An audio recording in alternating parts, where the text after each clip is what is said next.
force majeure, also known as acts of God, earthquakes, volcanoes, avalanches, and droughts. Just to name some of the calamities that can befall, usually without warning. Then there are man-made catastrophes. The consequences of war spring rapidly to mind. Desperate Hours takes a hard-eyed look at some of the most dramatic disasters of the last 100 years. In this episode, you can run for cover, but you can't hide from the wild winds. That means hurricanes, cyclones, tornadoes, twisters, and typhoons. They are all pretty much different names for the same thing: powerful windstorms. Well, no, not necessarily. To simplify things, tornadoes and twisters both occur over land, while cyclones, hurricanes, and typhoons form over the sea and mainly affect coastal regions, scattering as they move inland. The winds we'll be talking about on this show carry death, destruction, and heartbreak in their wake.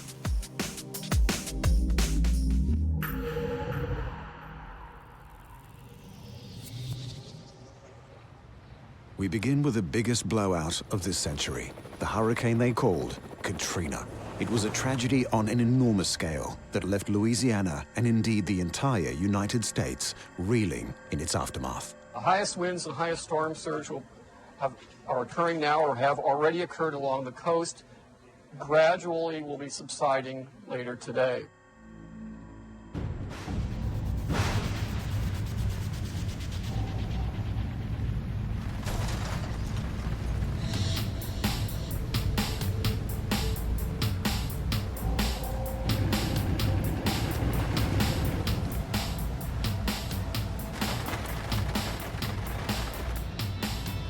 Reaching wind speeds of up to 175 miles per hour, Katrina is ranked as the third most destructive tropical cyclone to make landfall in the US on record.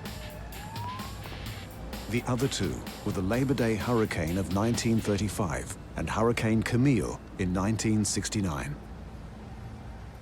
It is estimated that some 1,836 people died in the August 2005 hurricane and the ensuing floods. Millions more were rendered homeless along the Gulf Coast and in New Orleans, which was the site of the highest death toll. It's all just torn up, everything. This is about the worst one I've seen. We're not used to seeing stuff like this. There is a humanitarian crisis unfolding here in New Orleans. There are thousands of people trapped, running short of food and water, waiting for a bus out of here.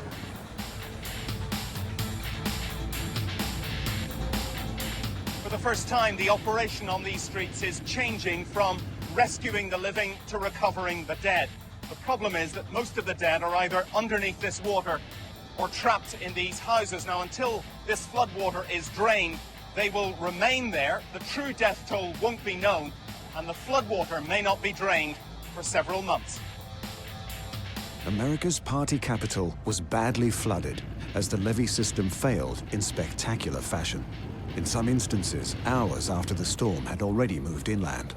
Approximately 80% of the city and many neighboring townships were flooded, with the floodwaters remaining for weeks to come.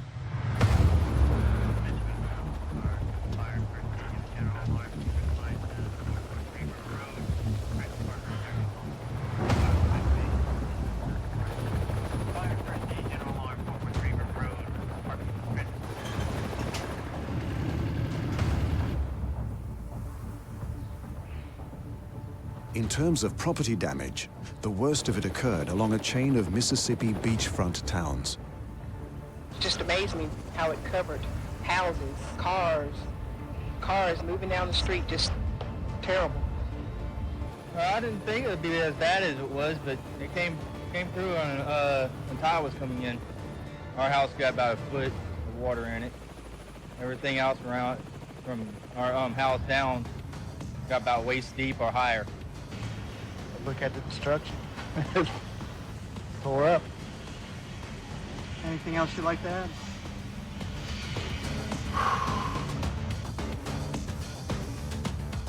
Many government officials came in for criticism after what was seen as a slow and slapdash response effort.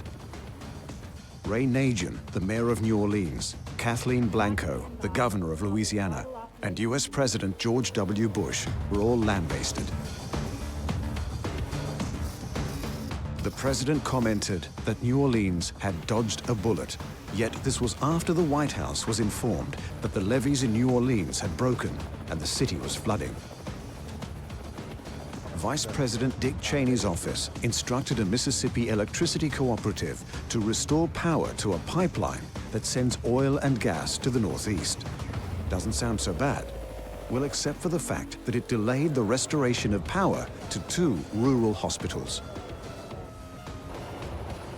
For the survivors just trying to stay alive, or even just afloat, the situation must have seemed helpless at times.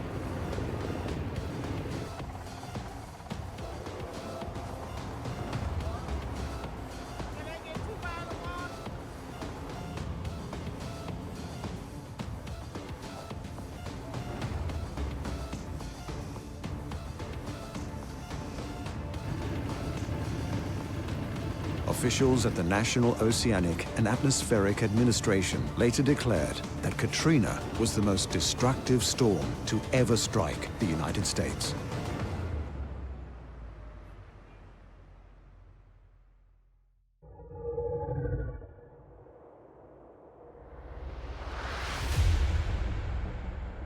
The trauma was certainly real in Myanmar a few years after, when Cyclone Nargis struck.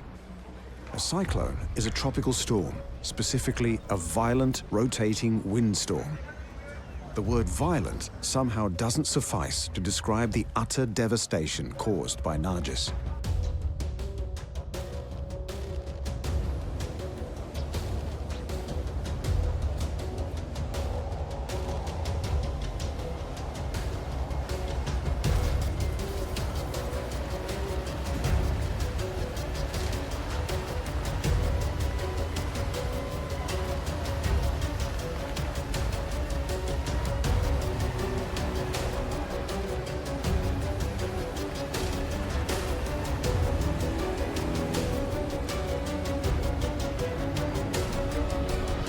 Stands on record as the worst natural disaster ever recorded in Myanmar. Making landfall on Friday in May 2008, the destruction was almost incomprehensible. And the fatalities?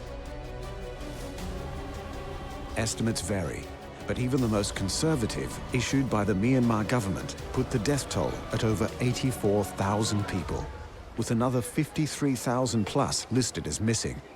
Some 37 townships suffered significant damage, with the UN estimating that as many as 2.4 million people were affected.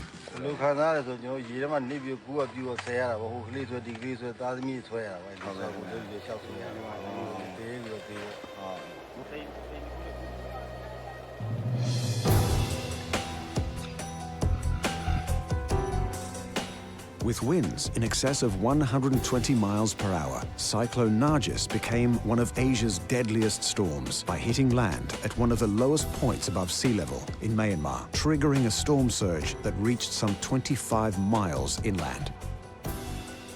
Those on the ground didn't need to hear statistics. They knew they were in the midst of a tragedy on a profoundly epic scale.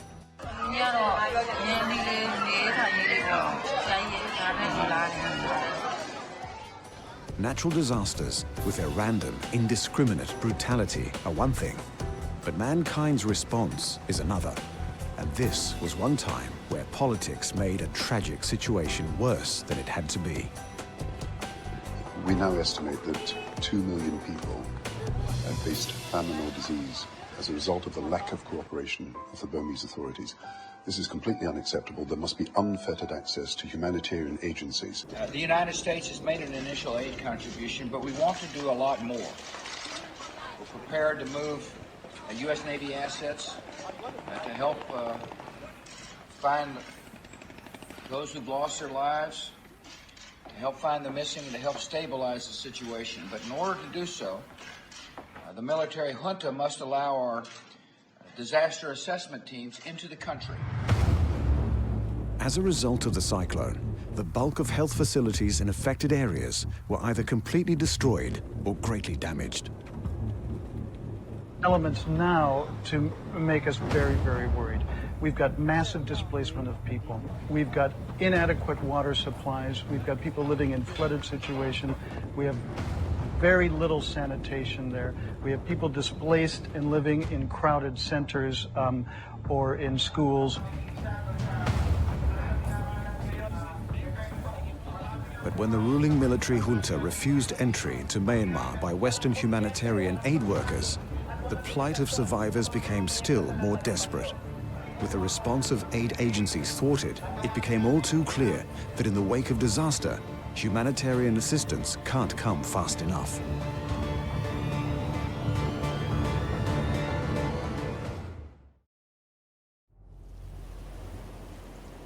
Hurricanes usually have their origins in tropical regions. They form over warm ocean water around 26 degrees Celsius or 80 degrees Fahrenheit. And once they have gathered momentum, can be up to 600 miles across. They are comprised of strong winds spiraling inwards and upwards at up to 200 miles per hour.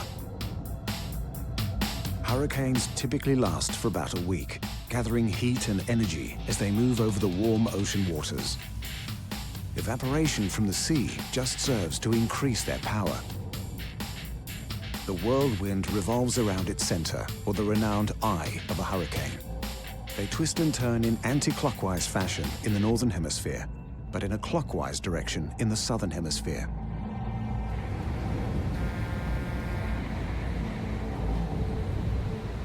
The center of the storm, or eye, is actually the tempest's calmest spot, where there are only light winds and generally fair weather. Yet once it makes landfall, the hurricane's heavy rain, strong winds, and large waves can cause devastation on an almost unimaginable scale. A tornado, on the other hand, is a rapidly spinning tube of air which touches both the ground and the clouds above.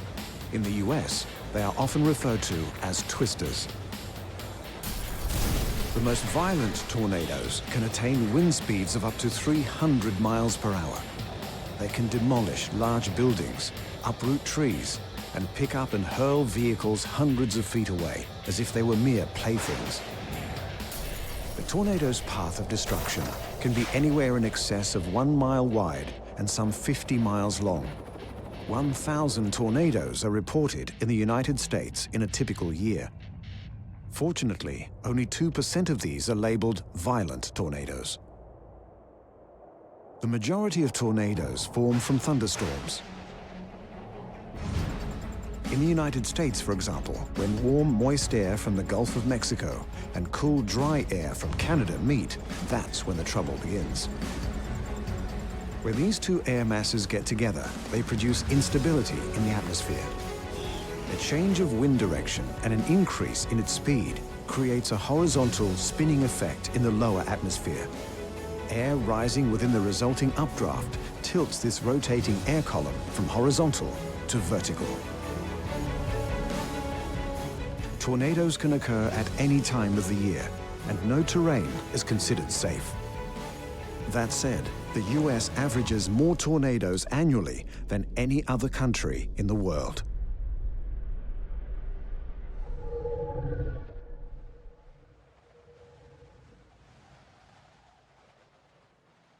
A world and time away from military juntas and political strife, the postcard picture-perfect Florida Keys.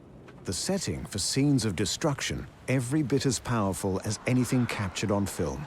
That was the story when the winds whipped up to a Category 4 hurricane back in September 1960. It swept over Florida with terrifying force. Rain fell in torrents, and the wind reached a velocity of more than 120 miles an hour.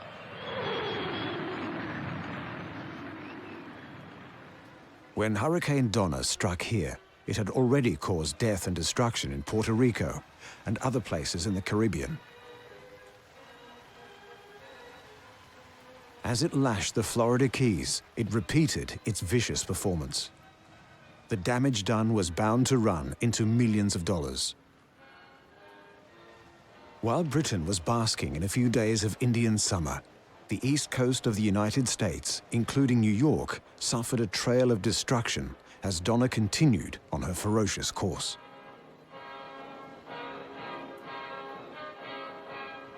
Hurricane Donna had more serious consequences. This wild wind still holds the record for maintaining major hurricane status in the Atlantic Basin for the longest period, 9 days in total.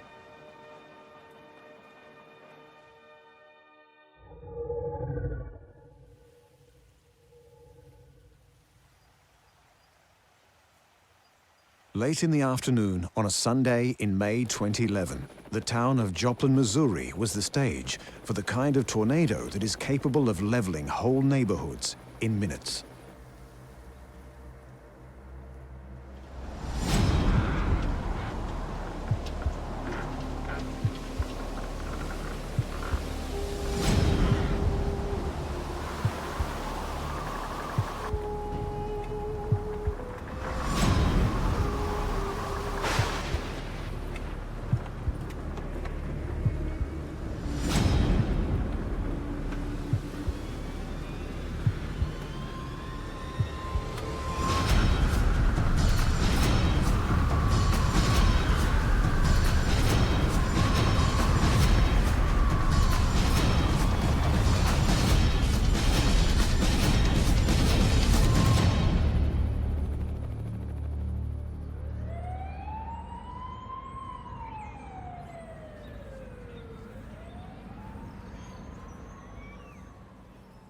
Lost my house, lost my garage, lost my friend. When they say that it sounds like a freight train coming, that's what I'd always heard, but I never. It's exactly what it sounds like, and the house was shaking. Leveling suburbs in minutes is exactly what the Joplin tornado did. This town of 50,000 people lay directly in the path of the tornado, which was 3/4 of a mile wide at its worst. The tornado steamrolled over Joplin with winds in excess of 200 miles per hour, destroying more than 900 homes, killing over 150, cutting off telephones and electricity supplies, and knocking out a hospital. The destruction left behind a ravaged landscape that seemed surreal, almost alien.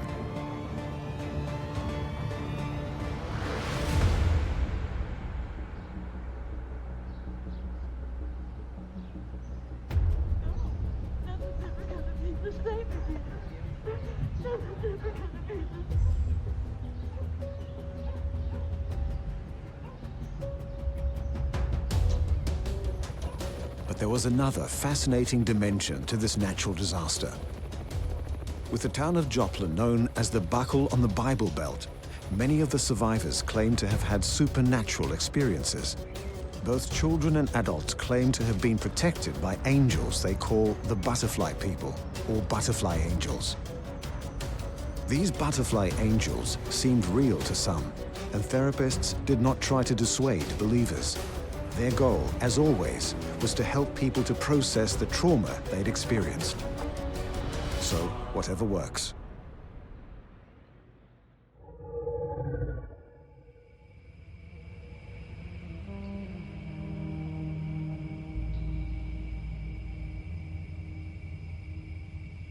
Why do violent hurricanes often have such safe, non-threatening sounding names?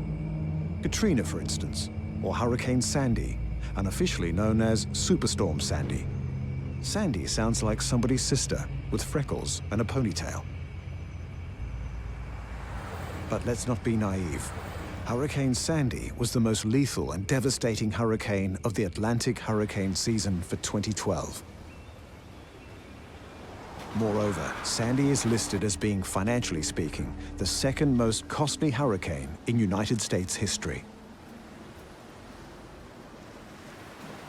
Sandy was formed in the Central Caribbean on October 22, 2012, and intensified into a hurricane as it traveled north through Jamaica, eastern Cuba, and the Bahamas. Pasó sobre Jamaica con una intensidad de huracán categoría 1, con 130 kilómetros por hora de vientos máximos sostenidos y rachas de hasta 150, 160. The storm is certainly, it's still a hurricane for one thing, and it's now spinning just north of the Bahamas. And you can see from this satellite picture with Carolina up here and Florida here, it's becoming a very large storm system. Hurricane Sandy is still about 200 miles off this coast, but you can feel her coming. Those waves have been measured at 35 feet just further out. Now, when that's combined with a high tide later and winds of around 80 miles an hour, they're going to carry those waves right over this boardwalk and smash into Long Island here.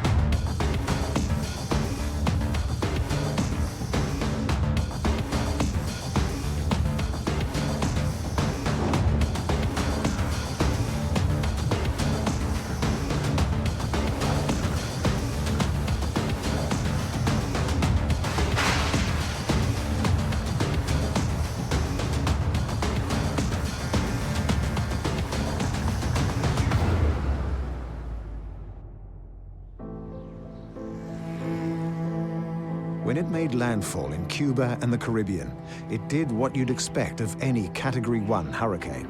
It left a path of destruction in its wake and was to blame for several fatalities. The beleaguered island nation of Haiti, still reeling from an earthquake earlier that year, suffered 51 casualties. But it was in New York and New Jersey where Sandy undoubtedly did the most damage of all.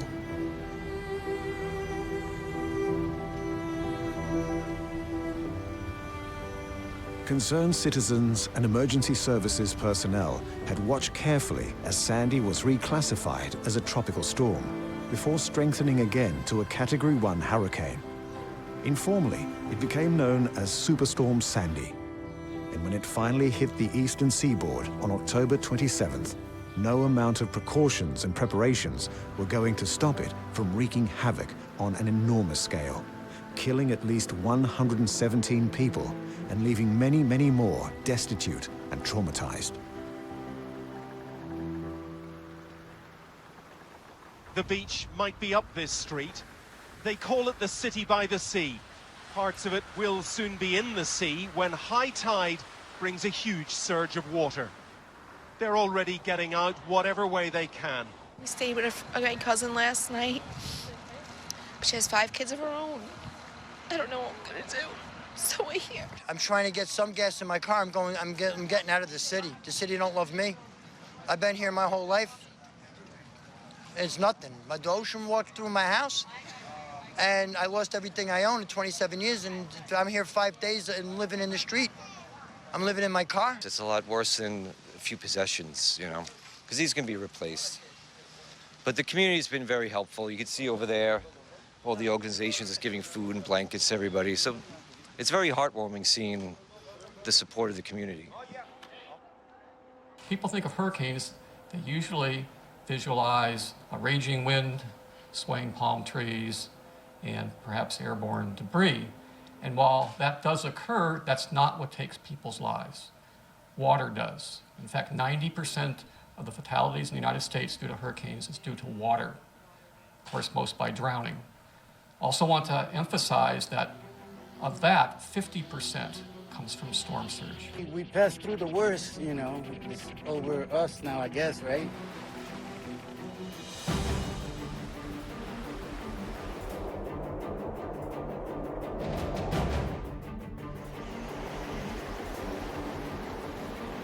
In this episode of Desperate Hours, we have seen coastal regions ravaged by hurricanes.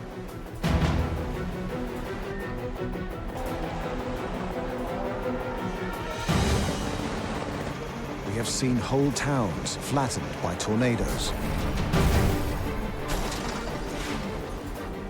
The only form of defense is to flee before they arrive or take cover.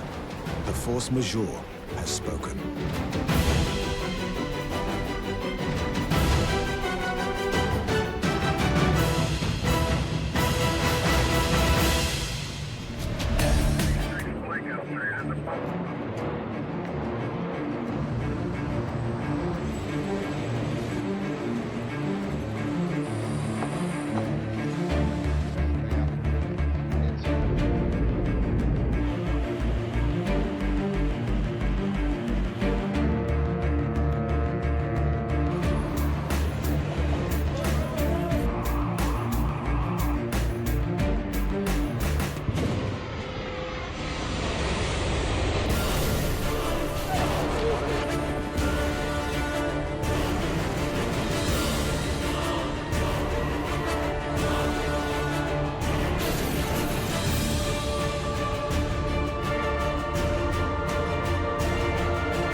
From volcanoes to hurricanes, epidemics to environmental destruction, we have borne witness to the terrible damage that nature can do. But in this episode of Desperate Hours, we slip the surly bonds of Earth to encounter disasters in the air. There have been accidents in the air ever since the time of the Wright brothers. Indeed, Orville Wright was pilot of the first ever flight that killed its passengers, or passenger, one Thomas Selfridge, back in 1908. Plane crashes have been a fact of life ever since. On this program, we recount some of the most noteworthy aviation disasters of the last century or so.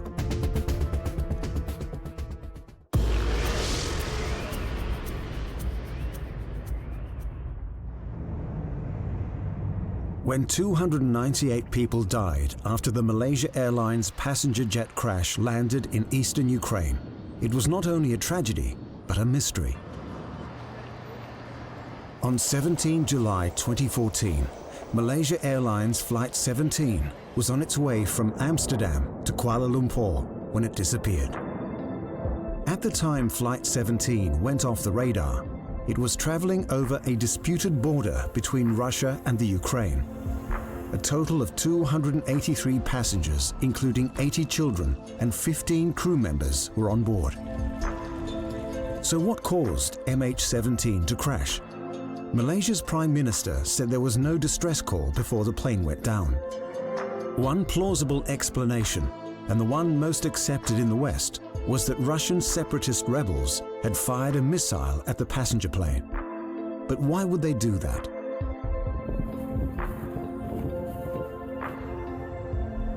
The most credible explanation is that the separatist rebels mistook the passenger plane for another aircraft, specifically a Ukrainian one. There was no doubt in the mind of this eyewitness that flight MH17 was shot down. Все население видело, все видели. Как? Вот я вышла с работы, эти вот как раз где вот эти обломки лежат, 2 выстрела громких. The Kremlin blames Ukrainian government forces for the tragedy, even as the Russians have been accused of supplying separatist rebels with the missile launchers in the first place.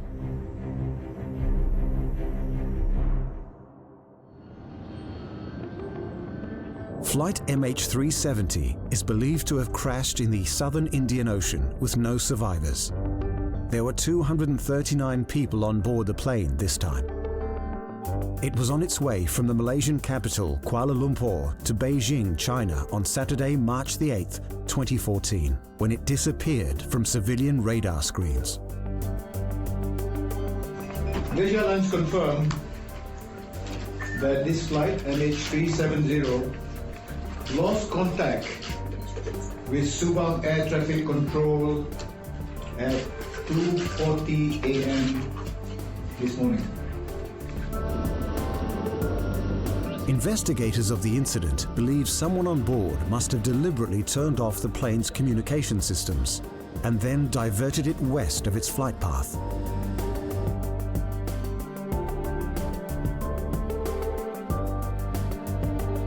It was a few months before any wreckage from the plane was even found.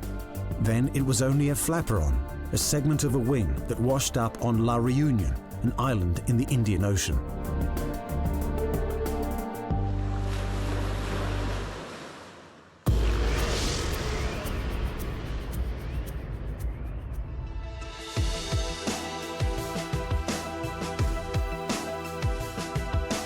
How can something so big go missing, and for so long, especially these days in the era of satellite technology, Google Earth and online flight trackers? Well, it happens. In June 2009, for example, an Air France flight set off from Rio de Janeiro to Paris. The plane was a wide-bodied Airbus A330, the pride and joy of Air France. But on that fateful night, Flight 447 sent an automated problem report before it dropped off the radar. It just seemed to have disappeared, seemingly for good. But with 228 people on board, 216 of them passengers, you can be sure a search was instigated. Still, it was a search that went on for 2 years before they found all of the dead, most still strapped to their seats, some 13,000 feet below the surface of the Atlantic. The aircraft's black boxes and flight recorder were also recovered from the ocean floor, in the vicinity of the Cape Verde Islands, and they finally shed light on the mystery of the missing Airbus. It seemed that after Flight 447 had encountered some stormy weather, the sensors on the aeroplane that detected speed and altitude had iced over, rendering them useless. Flying blind in the dead of night, the pilots were apparently baffled by the false information they were receiving from their instruments. Conversations on the flight recorder tell another story. It seemed, for example, the captain had been awake all night with his girlfriend. When the plane stalled, an inexperienced co-pilot was at the controls. As a consequence of all these factors, the crew of Flight 447 ended up crashing a perfectly serviceable airplane into the ocean, killing all on board.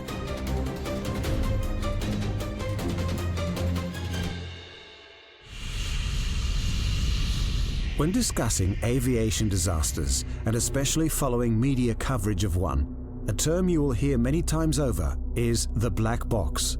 But what does this actually mean? The so-called black box is actually two pieces of equipment, the flight data recorder and a cockpit voice recorder. The flight data recorder records an aeroplane's many different operating functions all at the same time, including things like altitude, airspeed, and navigation. They also record numerous other functions of the plane, such as movement of individual wing flaps, the fuel gauge, and autopilot function. The cockpit voice recorder records everything the crew says and any other sounds or noises audible within the cockpit. Of course, what is actually said can be revealing, but specialists can pick up on things like subtle or not so subtle changes in engine noise or emergency alerts.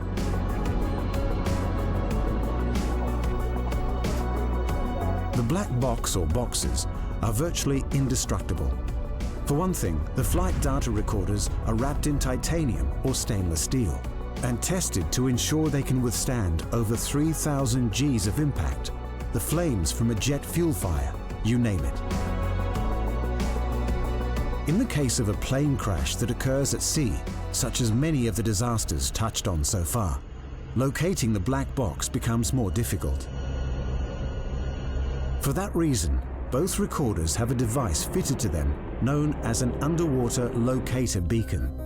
Activated as soon as it comes into contact with water, the ULB can send signals from as deep as 14,000 feet.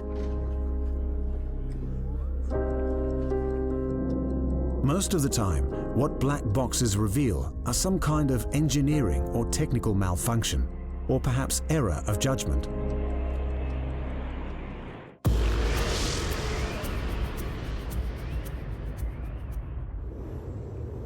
But the case of Flight 9525 was in a league all its own.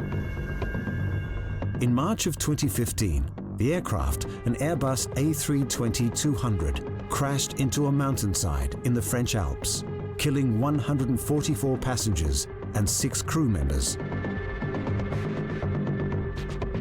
What was downright peculiar was the sharp descent which began 1 minute after routine contact with air traffic control. But then it was revealed that the co-pilot, one Andreas Lubitz, had taken control of the aircraft while the pilot was in the lavatory, locking him out of the cockpit.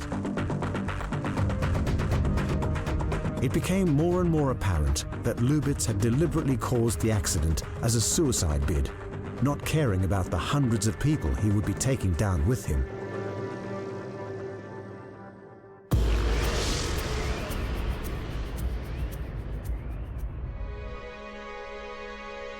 But the deadliest crash of all time, at least as this series goes to air, took place around 40 years ago.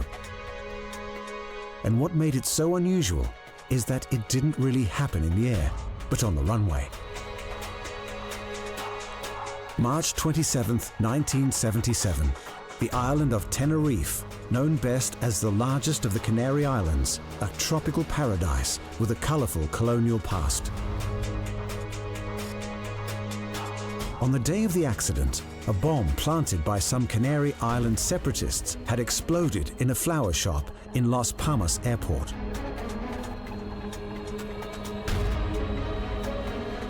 The little airport suddenly found itself packed with diverted flights.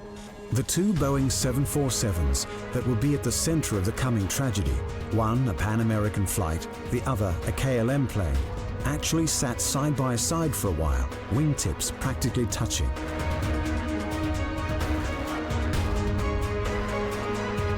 Las Palmas began accepting traffic again at around 4 p.m.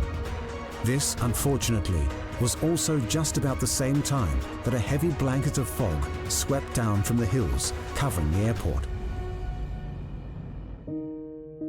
The captain of the KLM jumbo jet was one Jacob van Zanten. That Sunday afternoon in Tenerife, Van Zanten was in a rush to return his passengers home to Amsterdam. This impatience seems the only explanation for his thinking that his flight had been cleared for takeoff by air traffic control. As the Pan American aircraft approached its turnoff in the thick fog, its crew spotted the landing lights of the KLM plane looming through the fog. After several seconds, it became obvious the Dutch plane was heading towards them. Meanwhile, Captain Van Zanten tried desperately to rotate and climb out before the Pan Am plane. But it was to no avail. The KLM flight collided with Pan Am just after liftoff, somehow climbing about 100 feet before losing control and crashing. The Pan Am aircraft burst into flames and broke up into several pieces.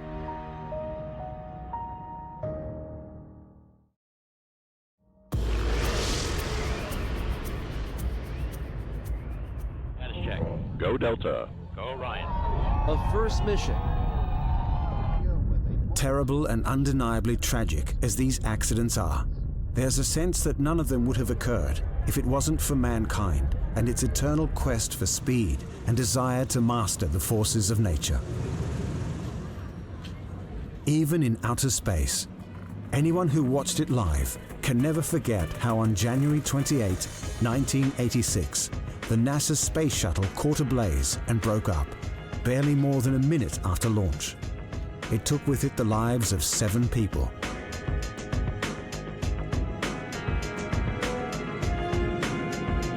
When investigations revealed that the accident was preventable, it did a great deal to discourage the public's faith and interest in the aerospace industry.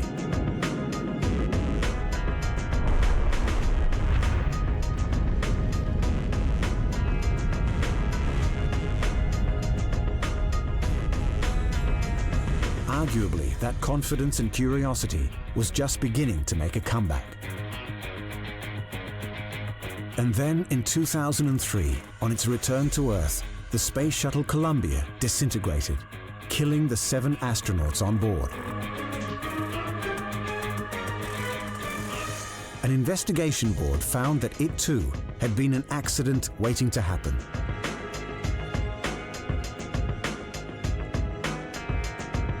Will space travel become the preserve of venture capitalists?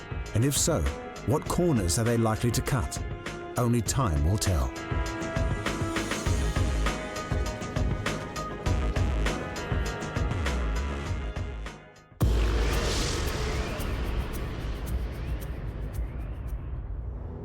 The challenges of outer space are one thing.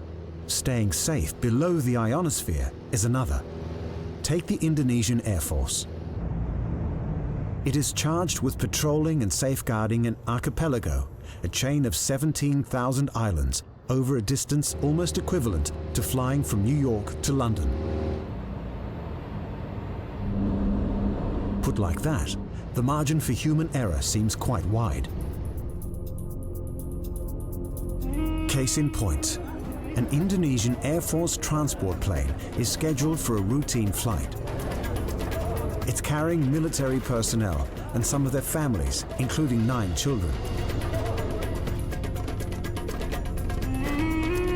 With one of its engines failing minutes after takeoff, the Lockheed C-130 Hercules fell out of the sky and plowed into a residential neighborhood in Medan, the 3rd most populous city in Indonesia. The transport plane smashed into 2 houses and a hotel before bursting into flames. Pada hari pertama melaksanakan kegiatan evakuasi terhadap korban. Alhamdulillah sudah bisa dituntaskan. Hari ini mudah-mudahan kita bisa menuntaskan hari kedua cukup selesai dengan material-material yang tersisa. Namun demikian sampai dengan saat ini kendalanya adalah ekor pesawat ini cukup rumit untuk dipotong. Not surprisingly, everyone on board, some 122 people, were killed along with another 17 residents.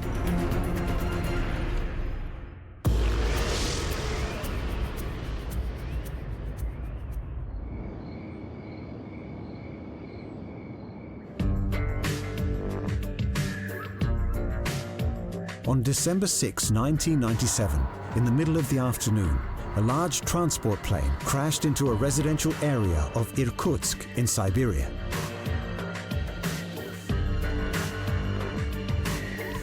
When we say large transport plane, we mean it.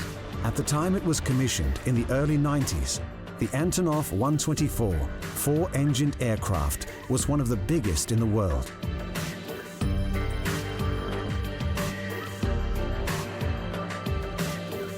It scarcely seems credible, but at the time it crashed, it was taking off from an aircraft factory.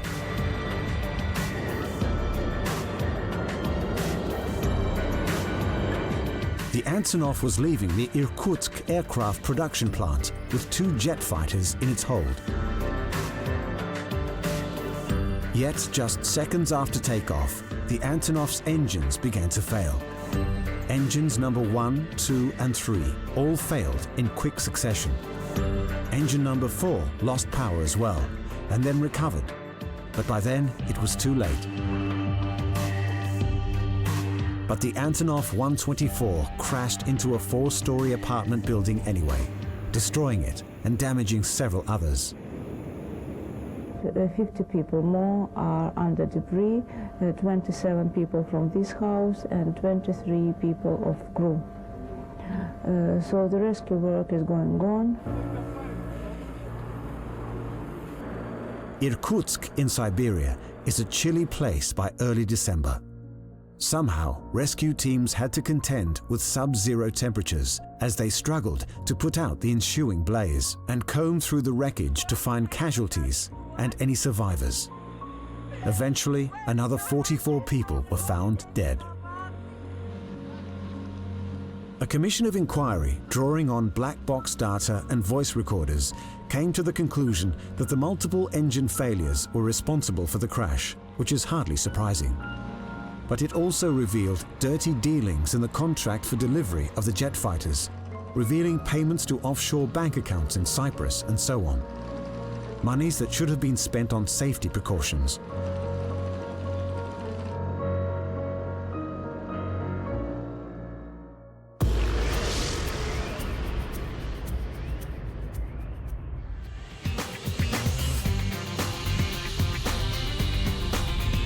Finally, in this episode of Desperate Hours, as we encounter fear in the air, if there is one aircraft that epitomized the golden age of air travel and symbolized the jet set, it was, of course, the Concorde. It was the most advanced passenger aircraft the world had ever seen. Only 20 Concordes were ever built, with the first commercial flight in 1976. And the last, we'll get to that.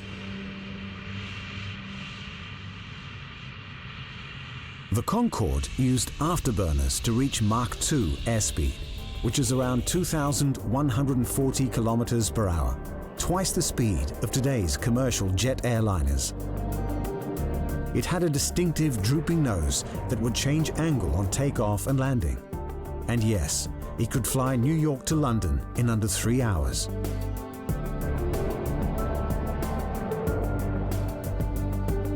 travel on the Concorde was also the preserve of the few, those who we call today the 1%. The Duchess of York once expressed her preference for Concorde this way: "I am able to take my children to school at 8:30 in the morning, drop them off, then take BA Flight 001 to New York, and get to New York at 9:30 a.m.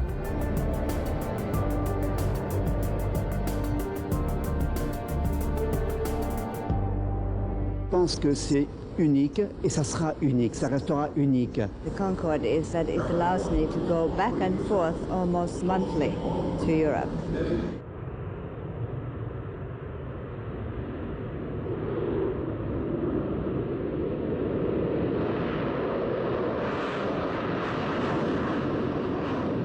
But the dream came to an end at the beginning of the century in the most dramatic possible way.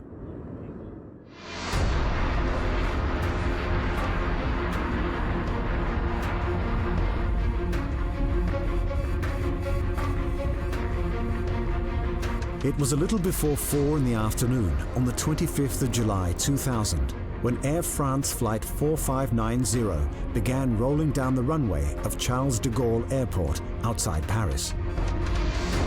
It was, as always with Concorde, a truly awesome display of elegance and power. But within 2 minutes of taking off, the plane had fallen to earth in a blaze, killing 113 people as it sliced through the airport hotel like a hot knife through butter.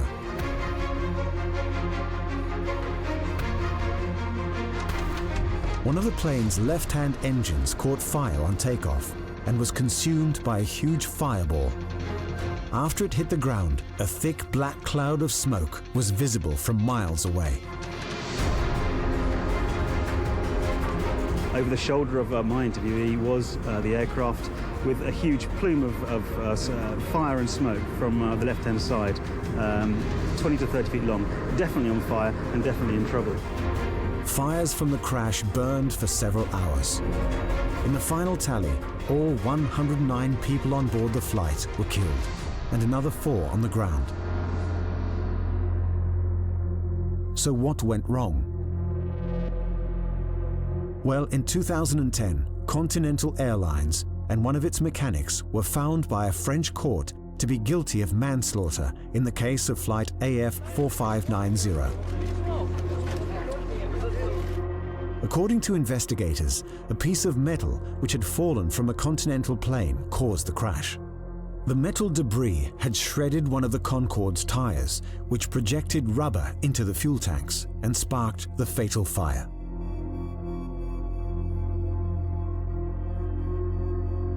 But it was the beginning of the end for Concorde, and that end came fast. It didn't help that the accident came only a day after British Airways disclosed that hairline cracks had been found in the wings of its entire Concorde fleet.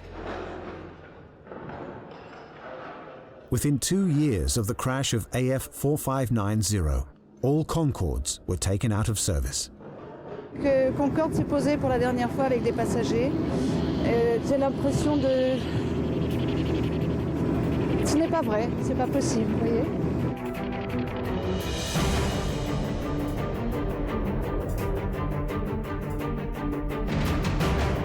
We hope you are not frantically cancelling your next flight after watching this episode. It does give one to pause, but remember, with the number of planes that are in the air at any one time, the instance of crashes is actually very low. Many more people die in automobile accidents every year. Admittedly, with the difference, they don't usually die hundreds at a time. With that sobering thought, we say farewell and fly safely until the next installment of Desperate Hours.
Catastrophes, cataclysms, calamities.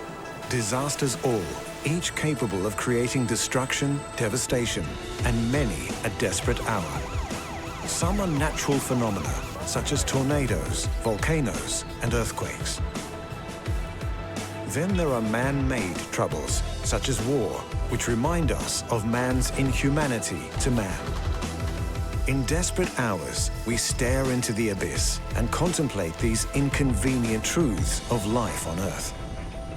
In this installment, we batten down the hatches and run for dry land as we look at the damage a little water can do, or rather, a great deal of it. The European Union's flood directive defines a flood as a covering of water of land not normally covered by water.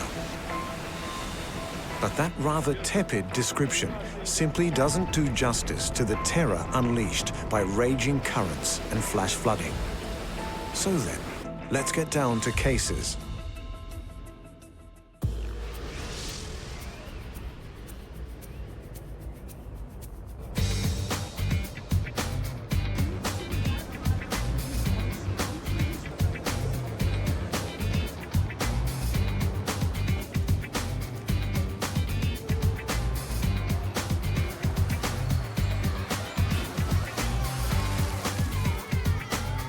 Rio de Janeiro, a place celebrated in song and in the popular imagination for samba and carnival, bronzed beach bodies, and the statue of Christ the Redeemer overlooking it all. Of course, it is also known for its darker side, the grinding poverty of the favela shanty towns, for example.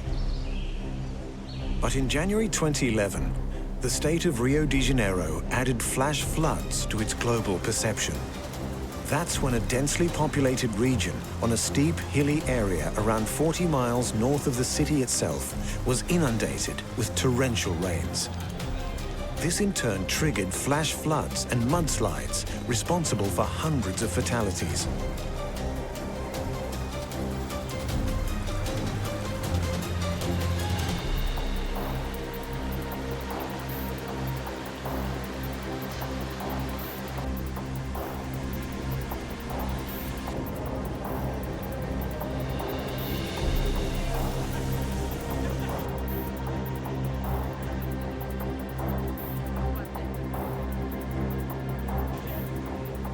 A água já está na garagem. Eu falei, meu filho, vamos arrumar um jeito de arrolar isso. Ele falou, mãe, vamos embora.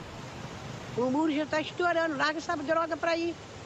Esperando passar a tempestade, porque foi como um terremoto, sacudia essa casa toda, sacudia. Quase que eu me afoguei com ele aqui dentro da água, né? Levei ele para casa do vizinho ali, o vizinho pegou, acolheu nós dois.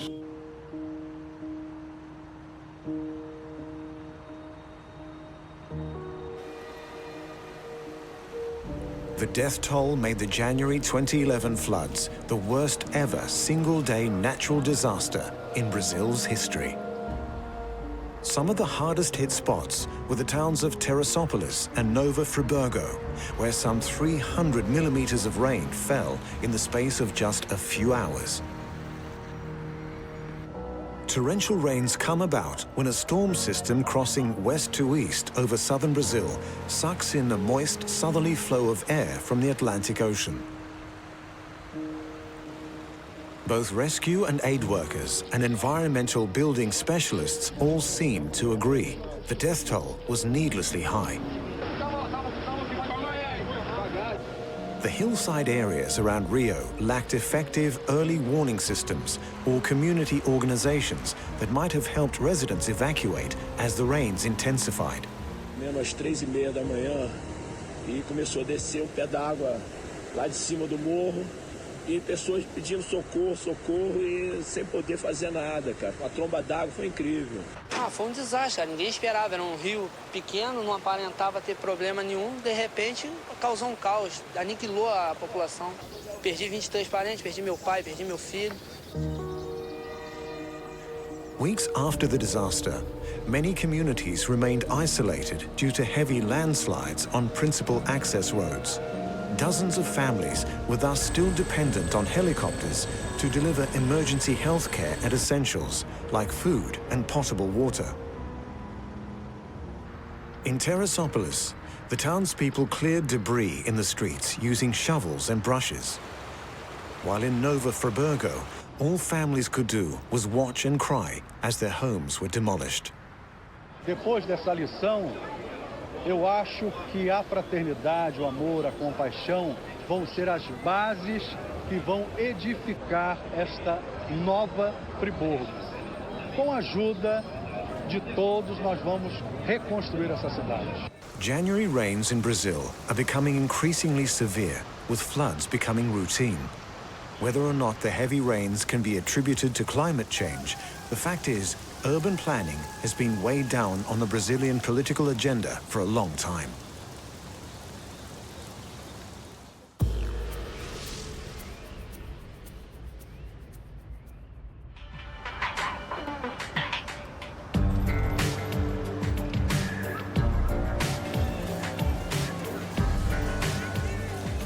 That doesn't mean things are automatically better in the so-called First World.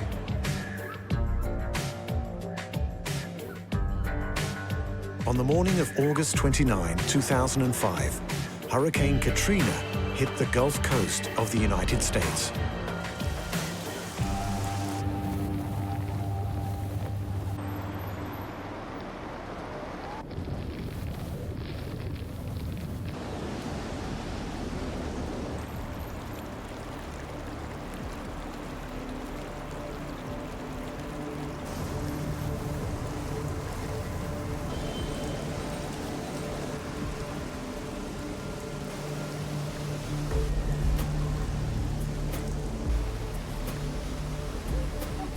The city of New Orleans was one of the most badly affected areas.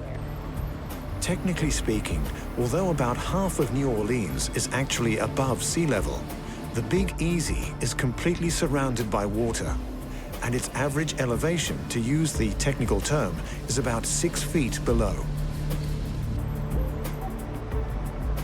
At different times over the course of the 20th century, the Army Corps of Engineers had built a system of levees and seawalls that were meant to keep the city from flooding. Some of the levees, especially those along the Mississippi River, stood strong in 2005. But those intended to hold back Lake Pontchartrain, Lake Bourne, and the swamps and marshes to the city's east and west were nowhere near as robust.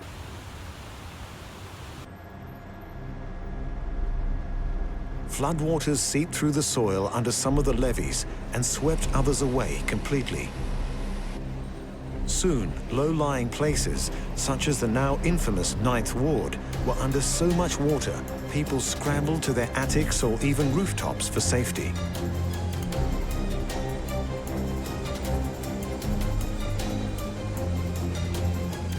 Mayor Ray Nagin declared that the Superdome, a downtown sports stadium located on relatively high ground, would serve as a shelter of last resort for people who could not leave the city. In effect, that meant the poorest people of New Orleans. Conditions in the overcrowded Superdome were soon less than hygienic, with food and water in short supply. Lawlessness and looting spread throughout the city. The National Guard was mobilized to restore law and order in what quickly became a hostile and unsafe environment. Tensions ran high, and many felt vulnerable. We could go and help in Saddami, but we can't help our own people. We've been sleeping in the street for 5 days and nights. If you're sleeping at nighttime, you got a handful of canned goods, people trying to come in and get them. You know, I look at it this way, it's like a battle zone, you know. Something like 1 million people were made homeless by Katrina, with around 1,200 people drowning in the floodwaters. There was much criticism of the authorities for their handling of the disaster. The Federal Emergency Management Agency, FEMA, took days to establish operations in New Orleans, and even then did not seem to have a sound plan of action. But criticism went all the way to the highest office in the land. The country stands with you. We'll do all in our power to help you. His handling of the disaster left a mark on George Bush's presidential legacy. And in a telling footnote, former New Orleans Mayor Ray Nagin was indicted and imprisoned in 2014 for 20 of 21 charges of wire fraud, bribery, and money laundering, spanning his 2 terms as mayor, including, of course, Katrina.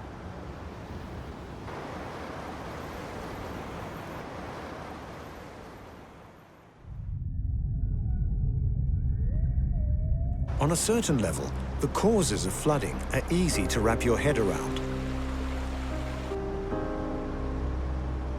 Floods are caused by an imbalance of the hydrological system, the pattern in which water circulates from the clouds to the soil, then to bodies of water such as rivers and oceans, and then back to the clouds. When more water flows through the hydrological system than it has capacity for, then floods are the result.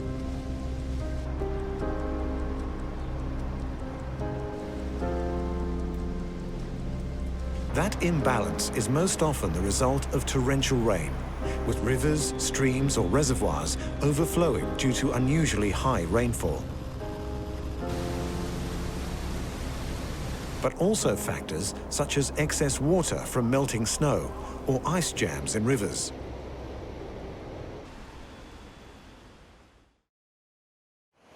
Essentially, there are 2 types of floods.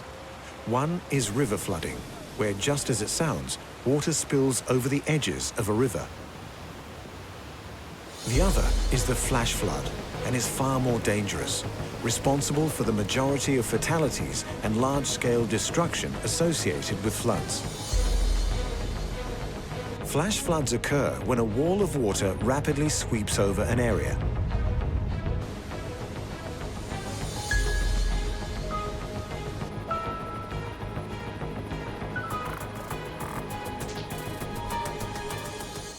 Another factor causing floods is urbanization. By replacing grass and dirt with concrete, such as buildings, roads, and parking lots, there is insufficient soil to soak up rainwater. When it does overflow, the result is an inconvenience at best, disaster at worst.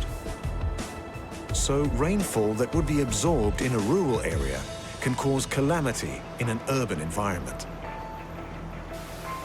The need to do something about this problem and threats to the environment in general is something that has slowly but surely gained acceptance worldwide.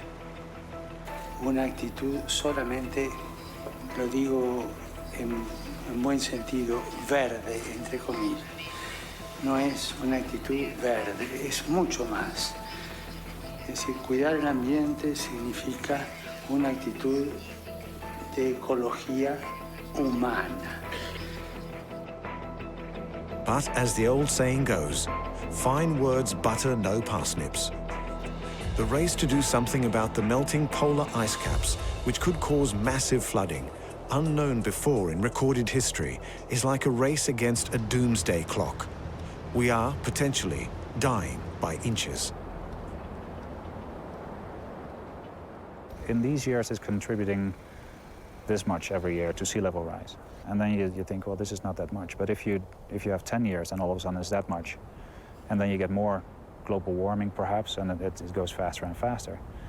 And in general, people don't need to be concerned about the Greenland ice sheet because it will be around for a long time. But even if 1/10 of it would melt in the following 100 years, then there will be huge cities, a large share of the population of the world that will get in trouble because of this sea level rise.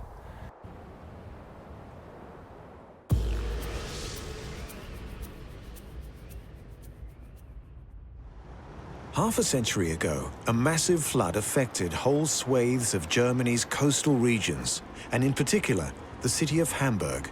This was around the time the Beatles were paying their dues in Hamburg's nightclubs, but that's another story. This is what it looks like, mile upon mile of flood, thousands of homes isolated. With railways underwater and other communications cut, rescue work has been made doubly difficult. The North Sea flood of 1962 destroyed over 60,000 houses, and the death toll came to 315.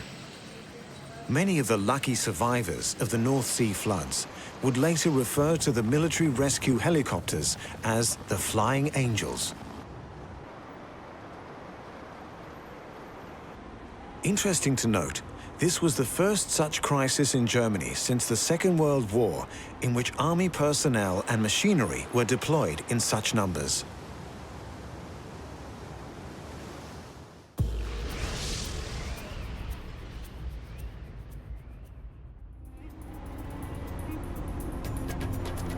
If you want to define the difference between a disaster and a tragedy, there's an inevitability about a disaster, whereas a tragedy is something that was caused by or could have been avoided were it not for human error.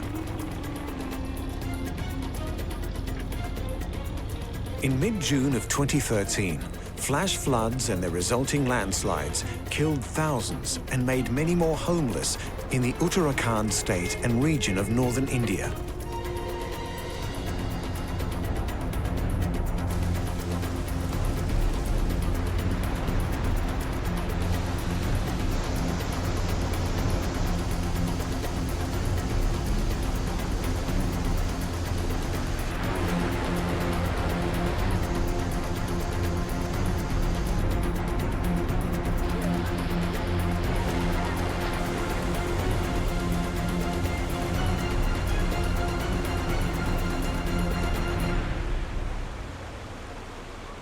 Many of those killed were Hindu pilgrims visiting the Kedarnath shrine.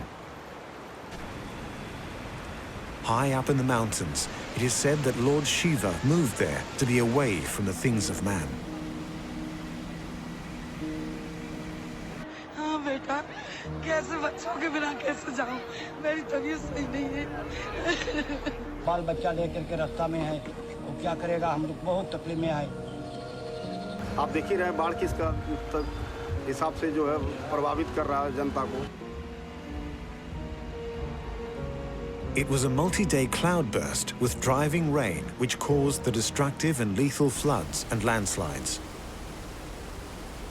Though other regions of India experienced the flood, and parts of western Nepal and western Tibet were subject to heavy rainfall, the vast majority of the casualties occurred in Uttarakhand.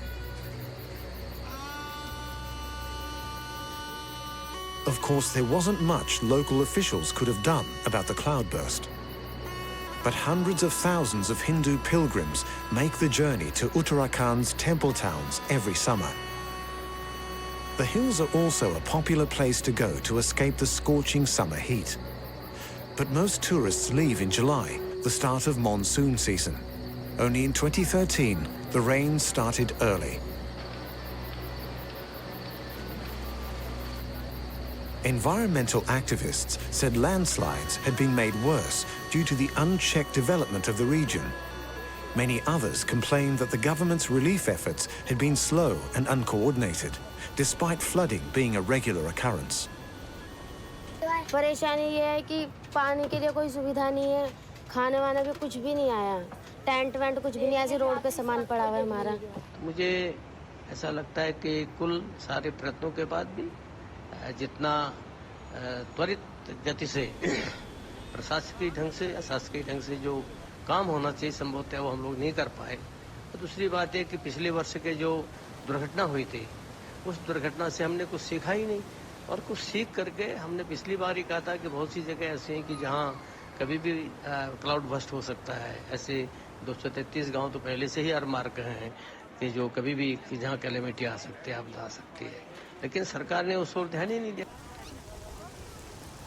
Some 100,000 pilgrims and tourists were trapped for days in the valleys leading to Hindu pilgrimage sites because of the damage done to roads and bridges.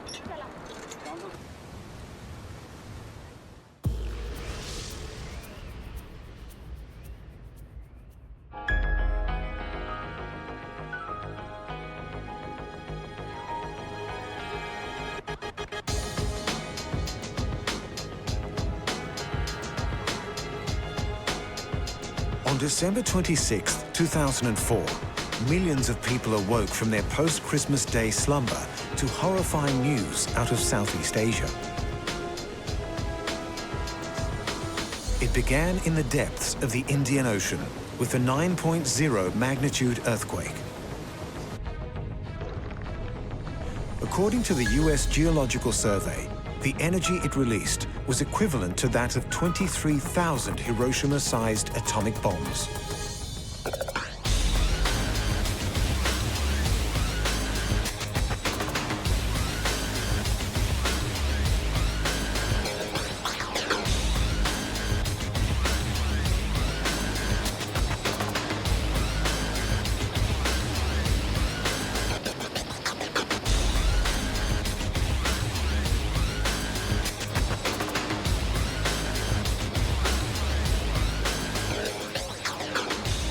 You could be forgiven for thinking of the 2005 tsunami not as an earthquake, but as a series of tidal waves. However, a tsunami is not the same thing as a tidal wave. It's a series of destructive ocean waves triggered by an underwater earthquake, landslide, volcanic eruption, or, we'd better hope, not anytime soon, by the impact of a giant meteor plunging into the sea. But such distinctions wouldn't have seemed very important to anyone caught up in the 2005 tsunami. Habis gempa itu jam 9 kan? Jam 9 habis gempa ada sekitar 15 menit entah, pas setengah jam lah kan turun air kering. Rooms filled up within 30 seconds, first of all, to about 3 foot, and then we all got out of the rooms, and then one of our friends had to go to the hospital. We couldn't get out of the room. He woke up and was asleep on his bed, lying woke up in water. Had to throw the TV through the window to climb out. Hundreds of thousands were killed in minutes, and millions lost their homes as wave after destructive wave crashed into the coastlines of some 11 Indian Ocean countries.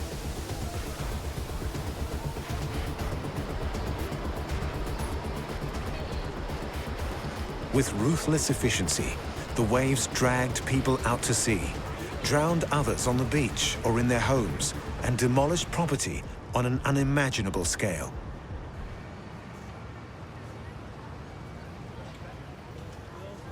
In low-lying areas of western coastal Sumatra, including the city of Banda Aceh, virtually the entire population of 300,000 was affected in one way or another.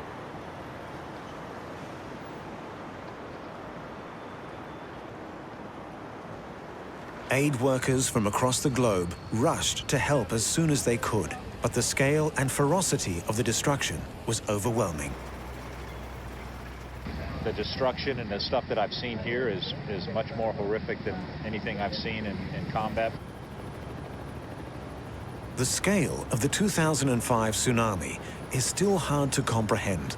A study by the World Bank estimated the cost of the destruction of property and businesses in Sumatra alone at more than $4.4 billion. More than 10 years later, and relief and recovery efforts in affected areas are still ongoing. Rains will fall and riverbanks will burst.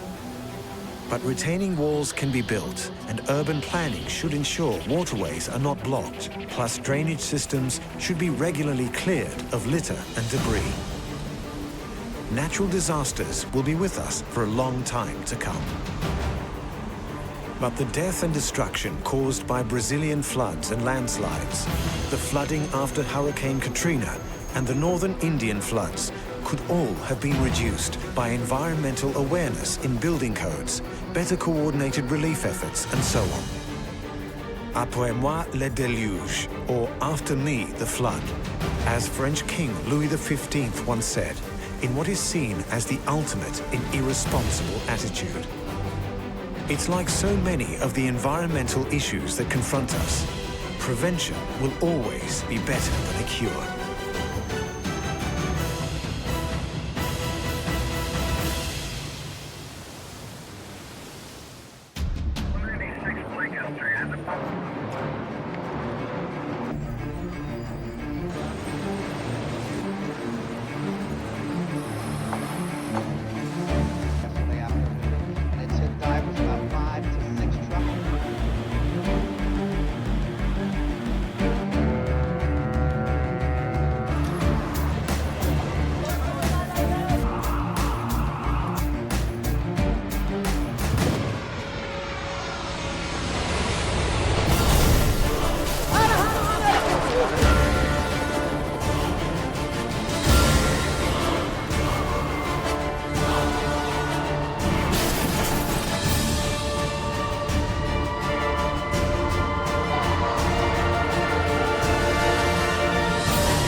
natural disasters and man-made catastrophes, and with them the tragic loss of life, devastation, suffering and hardship.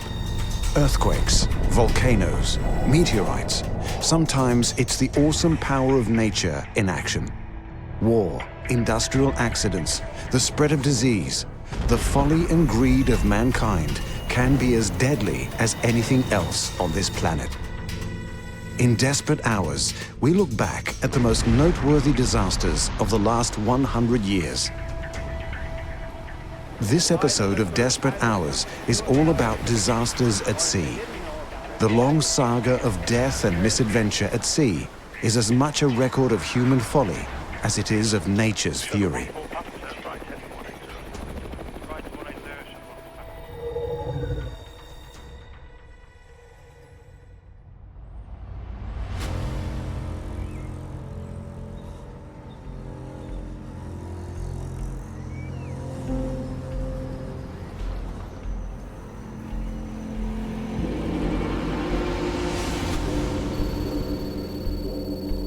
The Sewol ferry disaster took place on what must have seemed like any other ordinary day. The passengers included 325 high school students on a field trip from Danwon High School. As well as the ill-fated high school children, there were also regular passengers and commuters. After all, the Sewol ferry took the same route around the southwest coast of South Korea, from Incheon to Jeju 3 times a week. Little could any of the passengers have known that day they were all setting sail on board a death trap.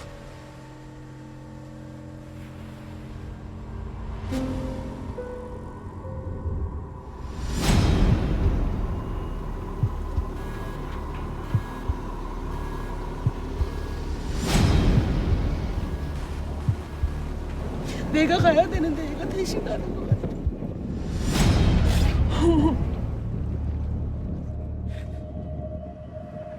About halfway through its journey, the ferry simply capsized, tipped over on its side, and began filling up with water.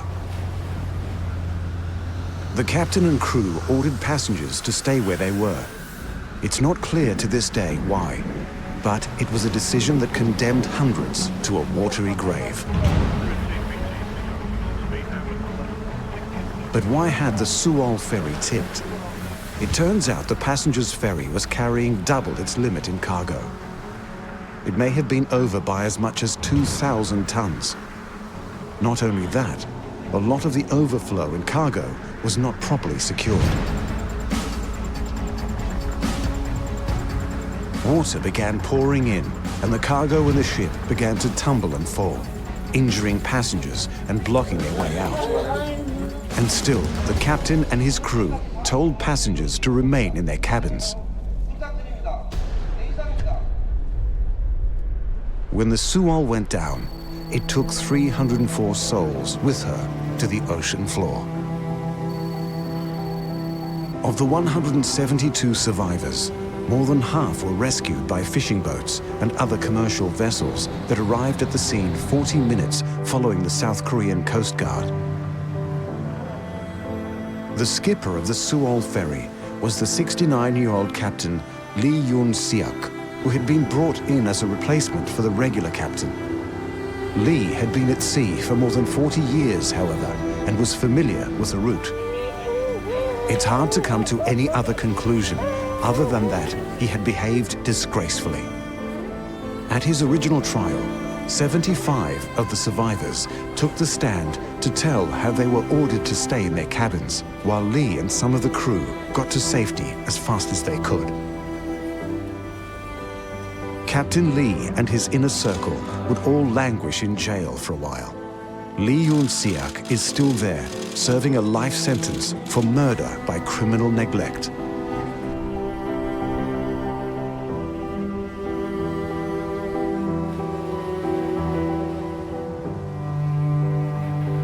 The recovery efforts went on for days, though it soon became apparent more survivors were unlikely. In all, the bodies of 9 of those lost at sea have never been recovered.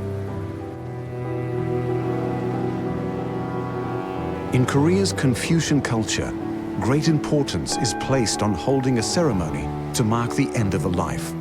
Some parents in Danwon would be denied that privilege.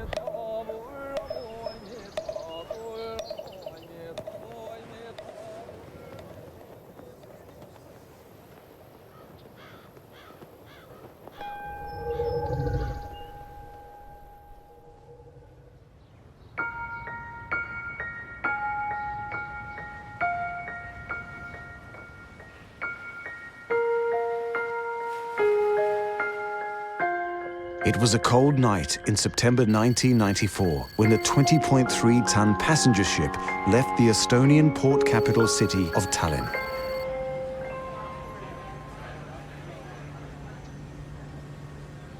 The ferry Estonia was on its way to Stockholm when it got caught in a storm, capsized and sunk, condemning 850 people to a watery grave.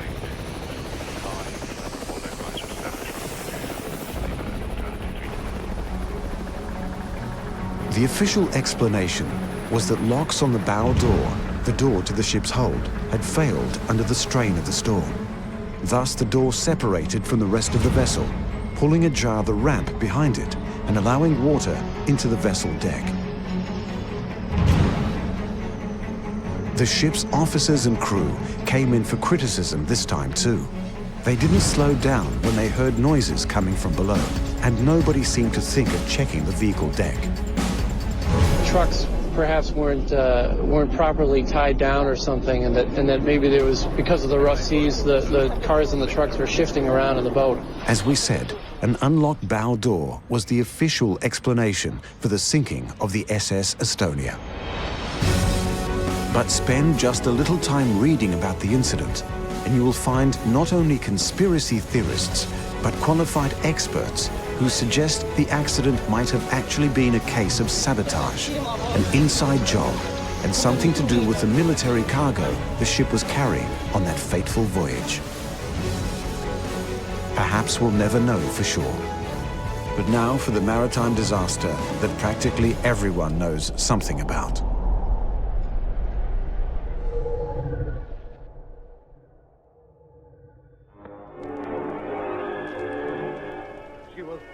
Did you know, however, the Titanic was conceived and built as a series of 3 so-called wonder ships?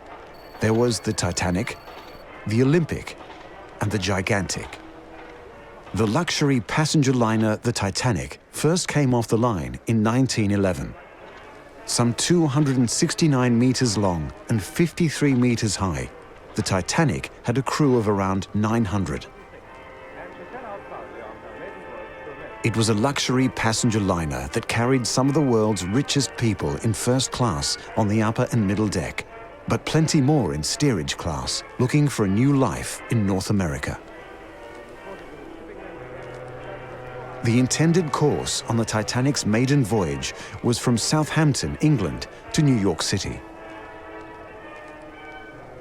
The Titanic left Southampton on April 10, 1912.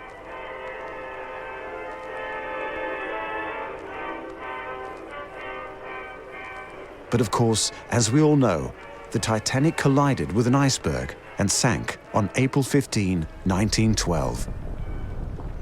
While the mighty ocean liner carried over 2,208 people and interestingly had enough life jackets for everyone, they simply didn't have enough lifeboats. Moreover, in the quite understandable panic and disorder, some silly things happened, such as a 64-person lifeboat leaving with just 28 on board. All in all, 1,503 people lost their lives. The salvaging of the wreck continues to this day.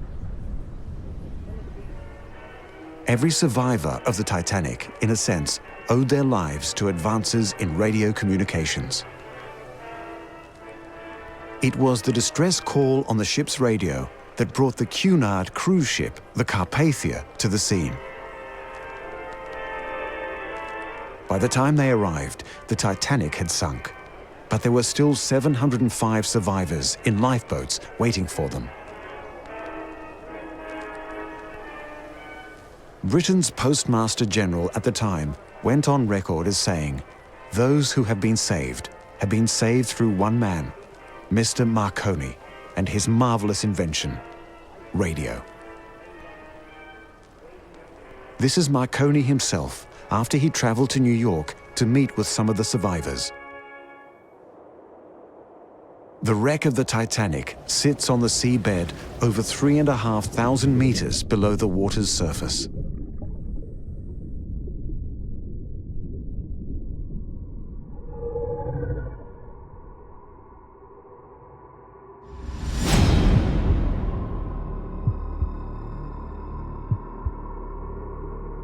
Through the looking glass of history, it may be tempting to pass judgments on the causes of the Titanic, but more recent events stand up to closer scrutiny. It seems pretty clear-cut, for example, that the Exxon Valdez oil spill was a tragedy that could have been avoided. The supertanker, the Exxon Valdez, ran aground in Alaska on Bligh Reef, ruptured, and proceeded to spill 11 million gallons of crude oil into Alaska's Prince William Sound. Some 1,300 miles of coastline was blighted and polluted. Hundreds of thousands of birds and marine animals were killed.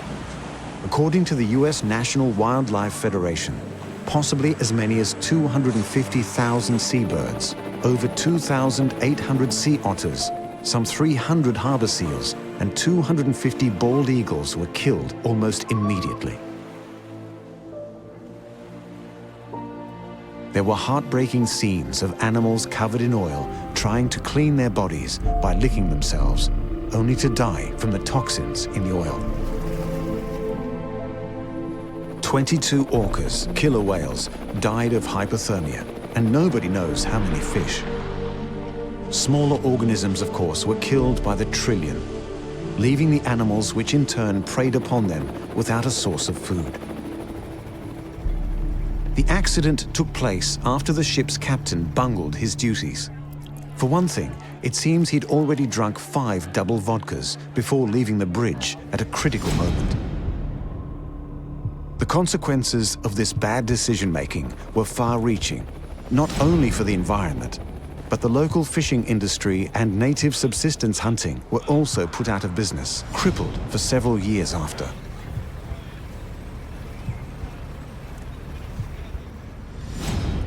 In 1994, the Exxon Oil Company was ordered by a federal court to pay $5 billion in punitive damages. Court appeals by Exxon and a ruling by the United States Supreme Court further reduced damages to just over $500 million.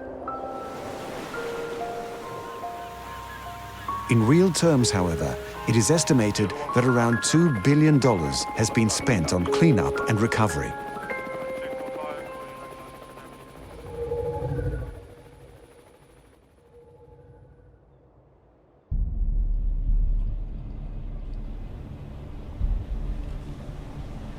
In the first year of a nervous new century, on the 26th of September 2000, the MS Express Samina set sail from the port of Piraeus in Attica, Greece, with 470 passengers and 61 crew.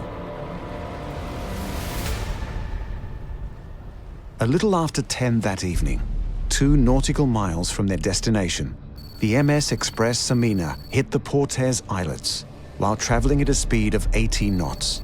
It didn't help matters that a gale was blowing at the time.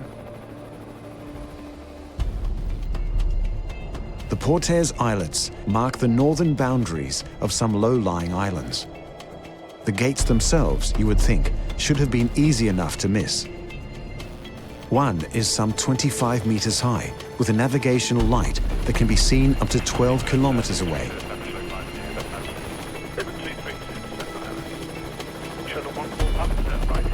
The problem was, the Samina was effectively running on autopilot.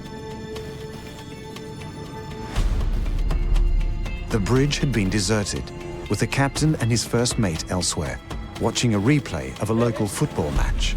An investigation was to reveal. I looked up and I saw that there were lights, so I thought we must be there. And I would just stand up to, just see that because I saw the shore, I figured we were close, and immediately I looked here and I heard the crash, and there was a rock. When the ship hit the reef, it lurched portside, and power was immediately cut. So much for the football replay. Everyone on board was reduced to fumbling in the dark, trying to locate rafts and life jackets as the Express Samina began its descent. Nobody took charge, nobody gave directions. It wasn't like exit to the left or, organized at all. It was just like running and bumping into people, people falling down, people getting trampled. The ship took around 45 minutes to sink, during which time help from the crew was conspicuously absent. They seemed to have taken the attitude, everyone for themselves. A far cry from the women and children first ethos of the Titanic. 82 of the 533 passengers on board perished. The first responders to the distress call included the British Navy in the area due to a NATO exercise. Their actions were some of the few honorable maneuvers of the entire sad affair.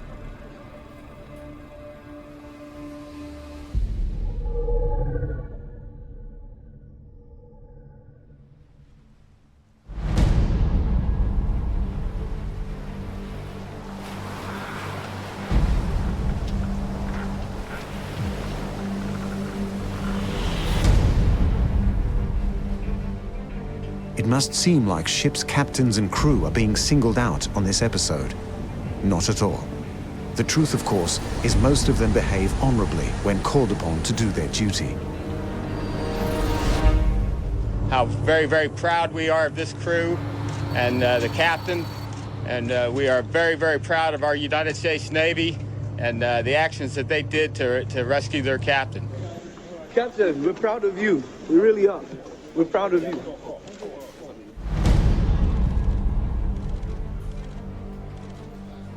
That would be Captain Richard Phillips, of course, captain of the merchant vessel Maersk, Alabama, during its hijacking by Somali pirates in 2009.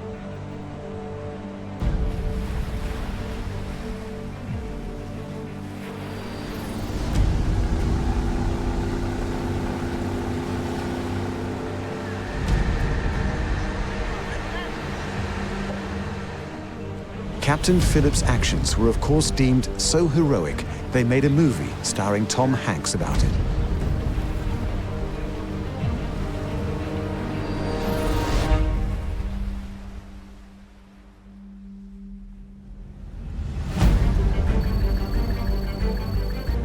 So then, as we look for a hero, what about Captain Sven Erik Pedersen, the skipper of the Seaborne Spirit?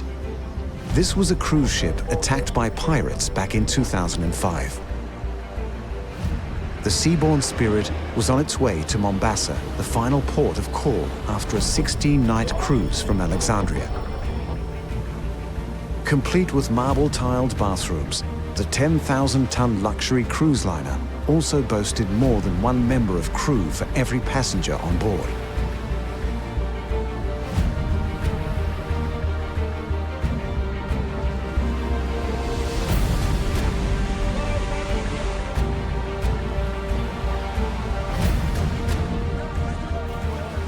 The pirates blasted away at the luxury liner with a rocket-propelled grenade launcher and machine gun fire.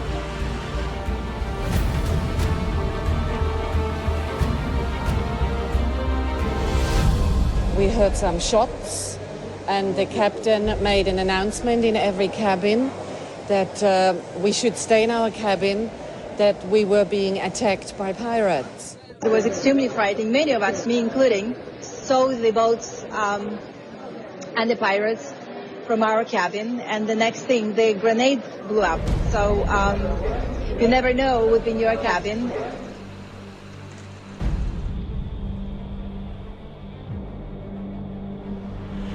Piracy has made a comeback, and we don't just mean in the movies. And according to the International Maritime Bureau, the most pirate-infested waters are around the Somali coast. The Dutch Navy frigate is escorting a convoy of aid to Somalia and making sure it isn't seized by pirates along the way.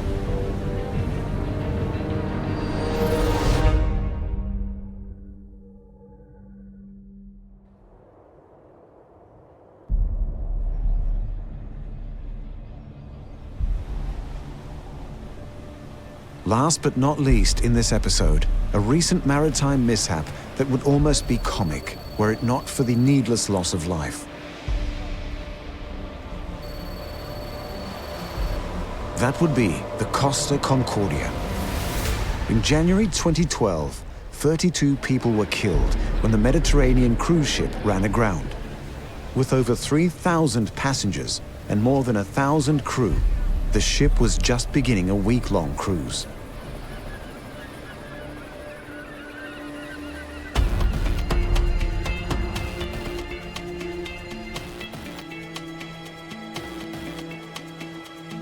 On the first night of the cruise, as the ship headed northwest along the Italian coastline, Captain Francesco Schettino ordered the ship to be steered off its charted course to sail close to Giglio Island.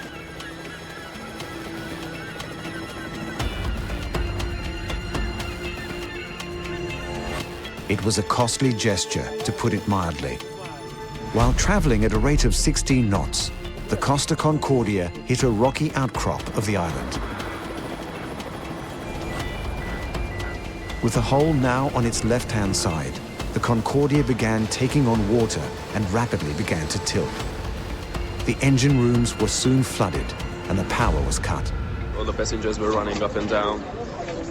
And then we went to our cabins to get to know what's going on. And then they said that we should stay calm. It's nothing, it's just an electric shock problem or just some blackout thing.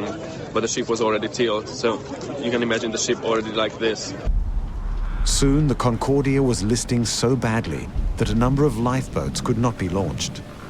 Some of the fitter passengers took matters into their own hands, jumping into the ocean and swimming the 300 meters or so to Giglio Island. And what of Captain Schettino? Soon after the ship smashed into the rocks, he ordered the Coast Guard to be informed that the Concordia had suffered nothing more than a blackout, and their assistance was not required. And as the media was quick to report, he also claimed to have tripped and fell into a lifeboat.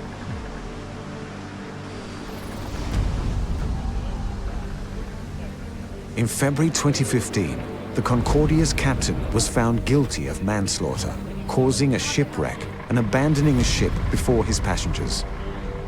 He is currently appealing a 16-year jail sentence and may never see the inside of a prison cell. The Concordia was towed to Genoa to be scrapped in a €100 million operation, expected to take around 2 years. There are a couple of interesting footnotes to this sorry tale.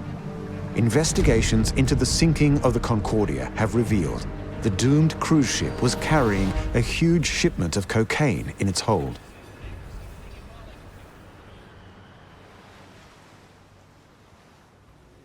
When you start chartering a course through the choppy seas of maritime disasters, the effect can be quite sobering. From the sinking of the Titanic, a supposedly unsinkable luxury liner, to a routine ferry trip in South Korea that ended with the heartbreaking loss of so many young lives. Or the Exxon Valdez oil spill, which pumped millions of gallons of crude oil into Prince William Sound, Alaska, one of the last pristine environments in the world. Then there's the return of piracy to the high seas, a clear and ever-present danger. The old saying, worse things happen at sea, turns out to be really true.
volcanoes, earthquakes, tidal waves, and fires. These are cataclysms that are capable of wiping out thousands of lives in a terribly short space of time. Then there are epidemics and pandemics, particularly chilling in their own way, because they literally and figuratively get under the skin. Let's not forget man-made disasters. Industrial accidents and environmental disasters epitomize the worst side of the human species on this fragile blue-green planet. And what is more frightening than a nuclear calamity? Accidents on the road, on rail, in the air, and at sea.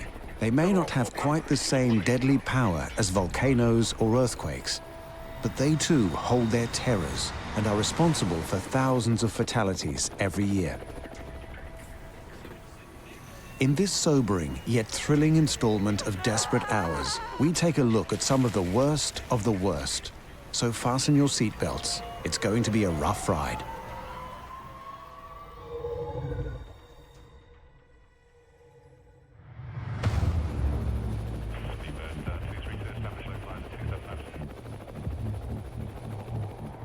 We begin with a reminder of a volcano in Iceland, which has not claimed a single life as yet. But it is a very forceful reminder of the awesome power of nature.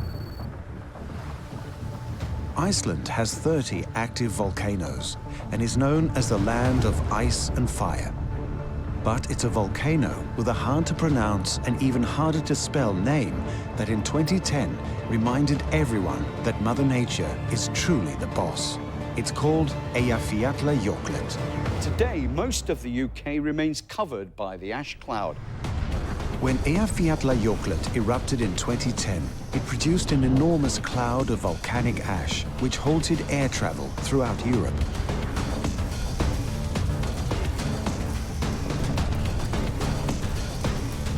It wasn't even a particularly strong eruption, but flights across the continent were stopped for 6 days in April, the most severe disruption to commercial flights since World War II. We don't know anything. We don't know how to get home. We don't know how to get any information about what to do. And we don't have anywhere to stay. Iberia put us up for a few nights and gave us food. Put us on today's flight. Today's flight's cancelled, and now they say they're not going to give us any more accommodation or any food. Eruption, it may stop tomorrow, but it may continue to disrupt air traffic for weeks or months. And according to the experts, Eyjafjallajökull is still geothermally active and could erupt again any time.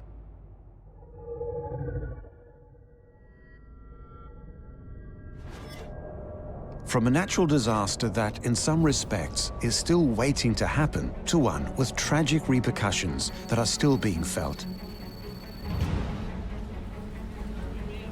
On April 25, 2015, a 7.8 magnitude earthquake shook the mountainous country of Nepal, killing 8,000 people and injuring many more.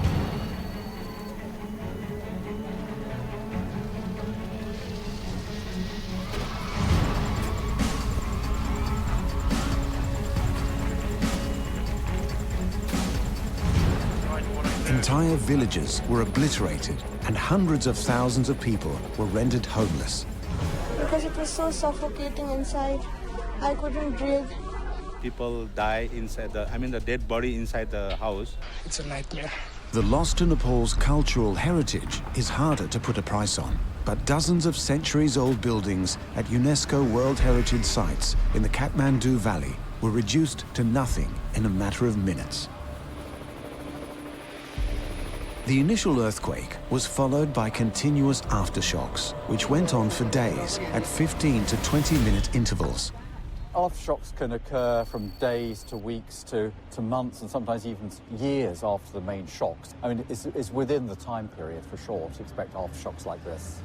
The Nepalese capital of Kathmandu is situated on a section of the Earth's crust around 120 kilometers wide and 60 kilometers long. This entire landmass shifted 3 meters to the south in less than 30 seconds during the quake. The April 2015 earthquake also triggered an avalanche on Mount Everest, which killed at least 19 people. This death toll made for the highest ever number of casualties on Everest in recorded history. Well, I'm pretty well fucked. I fell through that hole. Thankfully, I didn't keep falling that way. I got trapped here instead. This ledge, my arm I can't use. Adding insult to injury on a terrible scale, 2 weeks later, Nepal was hit by another major earthquake. This one with a magnitude of 7.3. Even with all our sophisticated technology, there is no way to prevent earthquakes or accurately predict them either.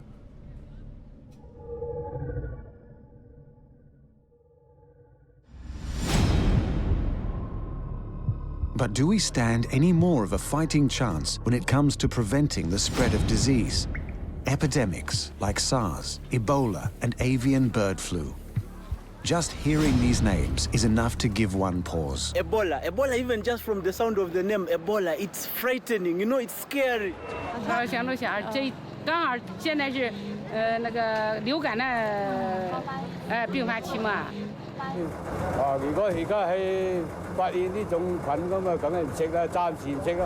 Over the last 30 years, the World Health Organization has seen the emergence, on average, of one new communicable disease per year. What's more, this incidence of new syndromes is on the rise. Factors such as climate change, as well as population growth and overdependence on antibiotics, all serve to increase the likelihood of new diseases emerging and spreading to new populations.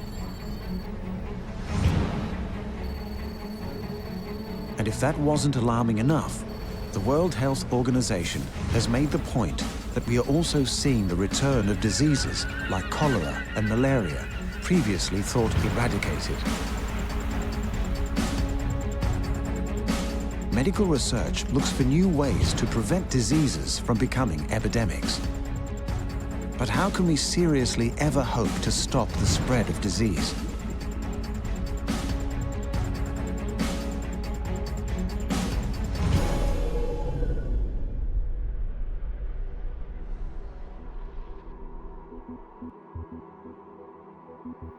A particularly potent reminder of what can happen when we play with fire took place on the 12th of August 2015, when two enormous explosions in Tianjin, China, set fire to large parts of the northern Chinese port city.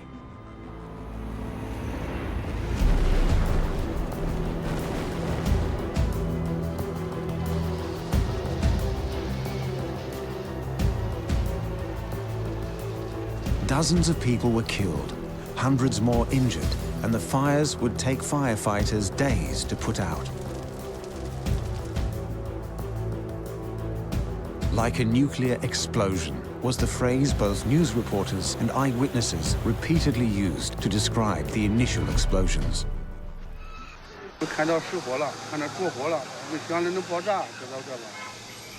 The chemistry explosion ruined the whole area around 1 kilometer. Indeed, the two massive blasts, which occurred in the city's warehouse district, were so large they were visible from outer space. As firefighters did their best to battle the fires that broke out around the site, toxic smells were discernible in the air. It was finally confirmed that there'd been several hundred tons of sodium cyanide, the toxic chemical present on the site at the time of the blasts.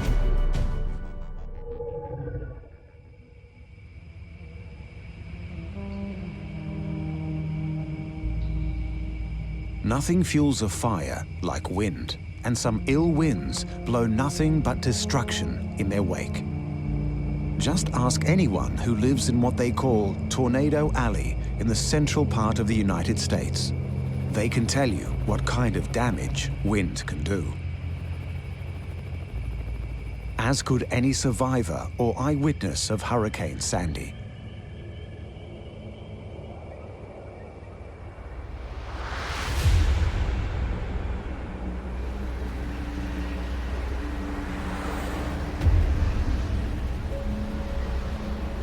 one of the most devastating hurricanes of the last 100 years and listed as the second most costly ever in financial terms, Superstorm Sandy's greatest impact was on New York and New Jersey. And it's not as if there was no warning. Sandy was formed in the Central Caribbean on October 22nd, 2012, and traveled through Jamaica, eastern Cuba, and the Bahamas, changing from a hurricane to tropical storm and back to a hurricane on the way. Pasó sobre Jamaica con una intensidad de huracán categoría 1, con 130 kilómetros por hora de vientos máximos sostenidos y rachas de hasta 150, 160. The storm is certainly, it's still a hurricane for one thing, and it's now spinning just north of the Bahamas. And you can see from this satellite picture with Carolina up here and Florida here, it's becoming a very large storm system. When Sandy finally hit the eastern seaboard, there was destruction on an enormous scale and a death toll of over 200 people. We passed through the worst, you know. It's over us now, I guess, right? Doubtless the number of casualties would have been higher were it not for the warnings issued as the hurricane made its way.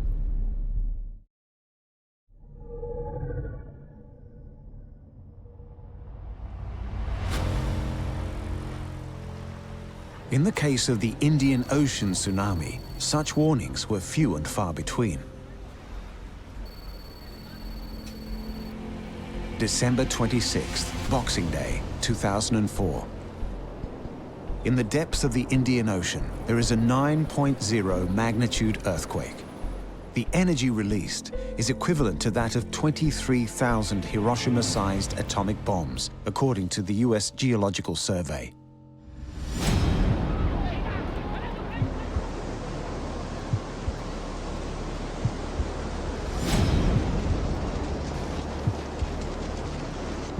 That destructive power is quickly felt. A surge of powerful waves spreads across the Indian Ocean at speeds of up to 800 kilometers per hour. Jam 9 habis gempa, ada sekitar 15 menit entah, setengah jam lah kan turun air kering. The room's filled up within 30 seconds, first of all, to about 3 foot, and then we all got out of the rooms, and then one of our friends had to go to hospital. We couldn't get out of the room. He woke up and was asleep on his bed, lying woke up in water. Had to throw the TV through the window to climb out. Hundreds of thousands are killed in minutes, and millions lose their homes as wave after destructive wave crashes into the coastlines of some 11 Indian Ocean countries. In Indonesia, the tsunami waves extended as far as 5 kilometers inland. People were dragged out to sea, drowned on the beach or in their homes, and there was wholesale and widespread damage to the environment and to property on a scale that's hard to comprehend. The official casualty count was eventually put at 227,898.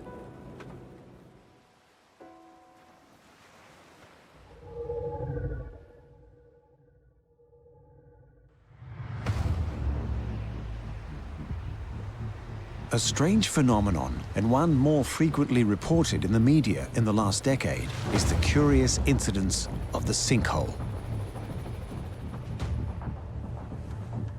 Most of them form slowly over time. Others, like this one in Bosnia, appeared suddenly out of nowhere. In this remote village in Bosnia, townspeople were astounded when their local pond disappeared. Ko ne zna, ja sam došao u petak ujutru, pola 10. Tek sam onda primijetio, vidio da je otišla velika vrba, nema nigdje, potonula, jezero je nestalo, samo je krater ostao. I kad znamo kakve su karakteristike jedne i druge formacije, nije čudo što ima ovakva jedna pojava na ovom mjestu, jer ovo nije neuobičajeno da se javlja na kontaktu takve dvije geološke formacije. Nije česta, ali u geologiji je poznato da Sinkholes principally occur in what's called karst terrain. Soluble bedrock, like gypsum or limestone, is dissolved by water over time.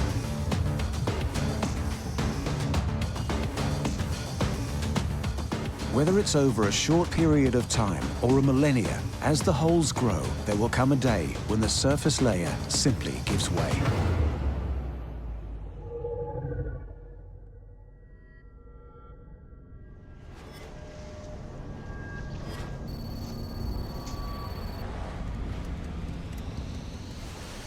In March 2011, a fatal earthquake and tsunami combination triggered a fault line at the Fukushima Daiichi nuclear power plant, leading to one of the worst nuclear disasters of our times.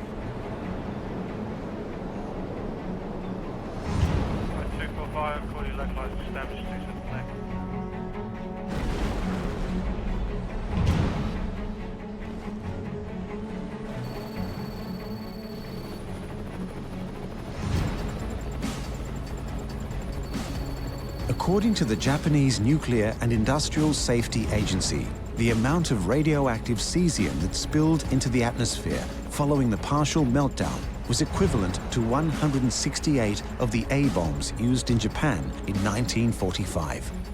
The consequences of this nuclear catastrophe are still being felt today. In fact, we may not know for some time yet how bad the effects may be. 今後その土壌汚染にしろ何にしろどうなんのと、その今までのお家にいつ戻れんの、戻れんの戻れないの、それすら分かんない。すごい心配だったです。なんかもう私が被爆してたらやっぱ子供たちも被爆してるんだなと思って子供たちの方が大事だったんで。Around half a decade after the incident occurred, radioactive water was still spilling into the northern Pacific Ocean from the Daiichi nuclear power plant. If the worst predictions come true about the nuclear accident at Fukushima, you may well be hearing about it for decades to come.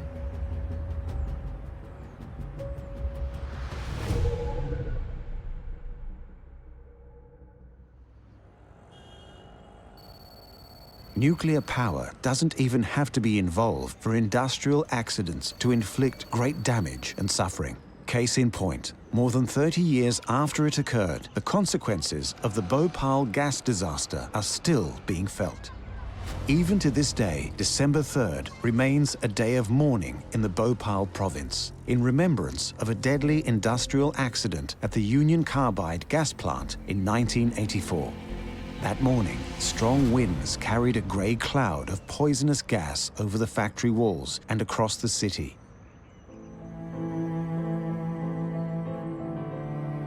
Some 40 tons of the toxic gas methysocyanate, or MIC, spread through the city with swift and disturbing effect.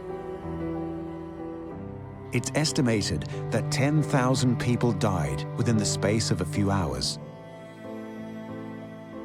The defenseless residents of Bhopal had woken up to clouds of the suffocating gas and then ran through poorly lit streets to local hospitals. Many arrived already suffocating and blinded, with untold damage to their muscles, brains, lungs and eyes, their gastrointestinal, neurological, reproductive and immune systems.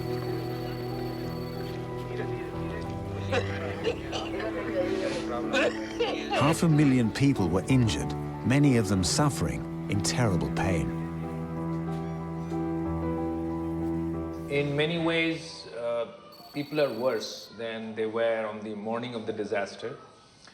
There are at least 150,000 people with chronic illnesses as a result of their exposure to the toxic gases. And now we know that the next generation is also marked by Union Carbide's poisons.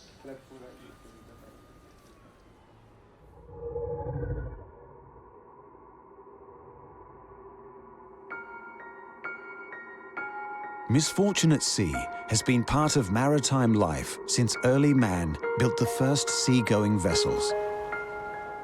There is a certain grim inevitability about the confluence of high seas misadventure mixing with the devastation of a large-scale industrial accident. The Exxon Valdez oil spill was at once the kind of tragedy that is waiting to happen and one that could have been avoided. When it ruptured, the tanker proceeded to then spill 11 million gallons of crude oil into Alaska's Prince William Sound. 1,300 miles of coastline was despoiled. Thousands of marine animals, such as harbor seals and sea otters, as well as rare creatures, such as some 20 killer whales and 200 bald eagles, were all killed in the wake of the spill. Television beamed heartbreaking scenes of helpless animals around the world, birds covered in oil and trying to lick themselves clean, only to die soon after from the toxins in the oil. There will never be full recovery from the Exxon Valdez oil spill, period. This has to be figured into our risk calculus about oil development, drilling, transportation, pipelines, shipping, anywhere and everywhere. We have to simply be honest about what the potential risks are.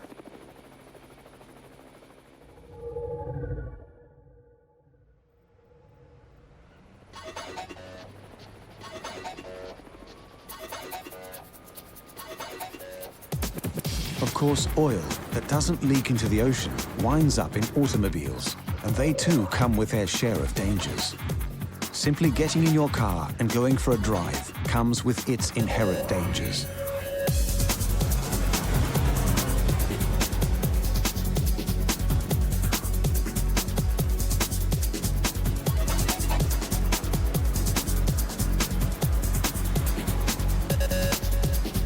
It's been estimated that over 3,000 people a day are killed in automobile accidents, and over 20 million a year are hurt, ranging from minor injuries to the most severe.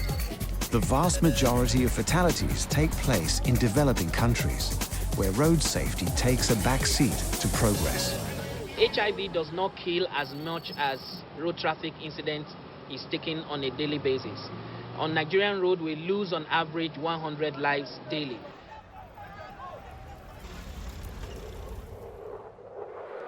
There is no doubt that inventions such as the motor car and the jet airliner have accelerated humanity's progress, making the world a smaller place. If ever there was a symbol of that progress, it would have had to have been the distinctive drooping nose and triangular-shaped wings of this magnificent flying machine, the Concorde.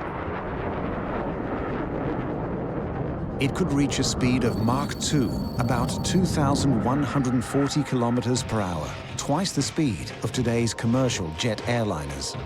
All that came to an abrupt end in July 2000, when Air France Flight 4590 caught fire, fell out of the sky and went crashing to Earth, just minutes after takeoff.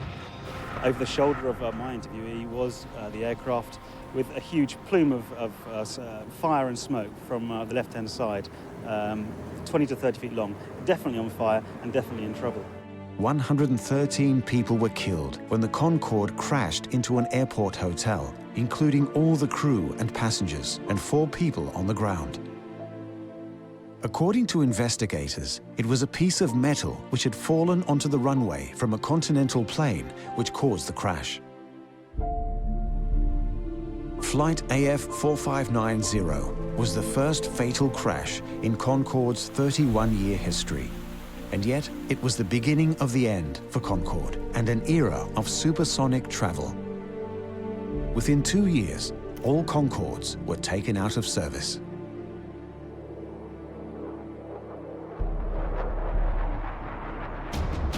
Yes, the world can be a very dangerous place.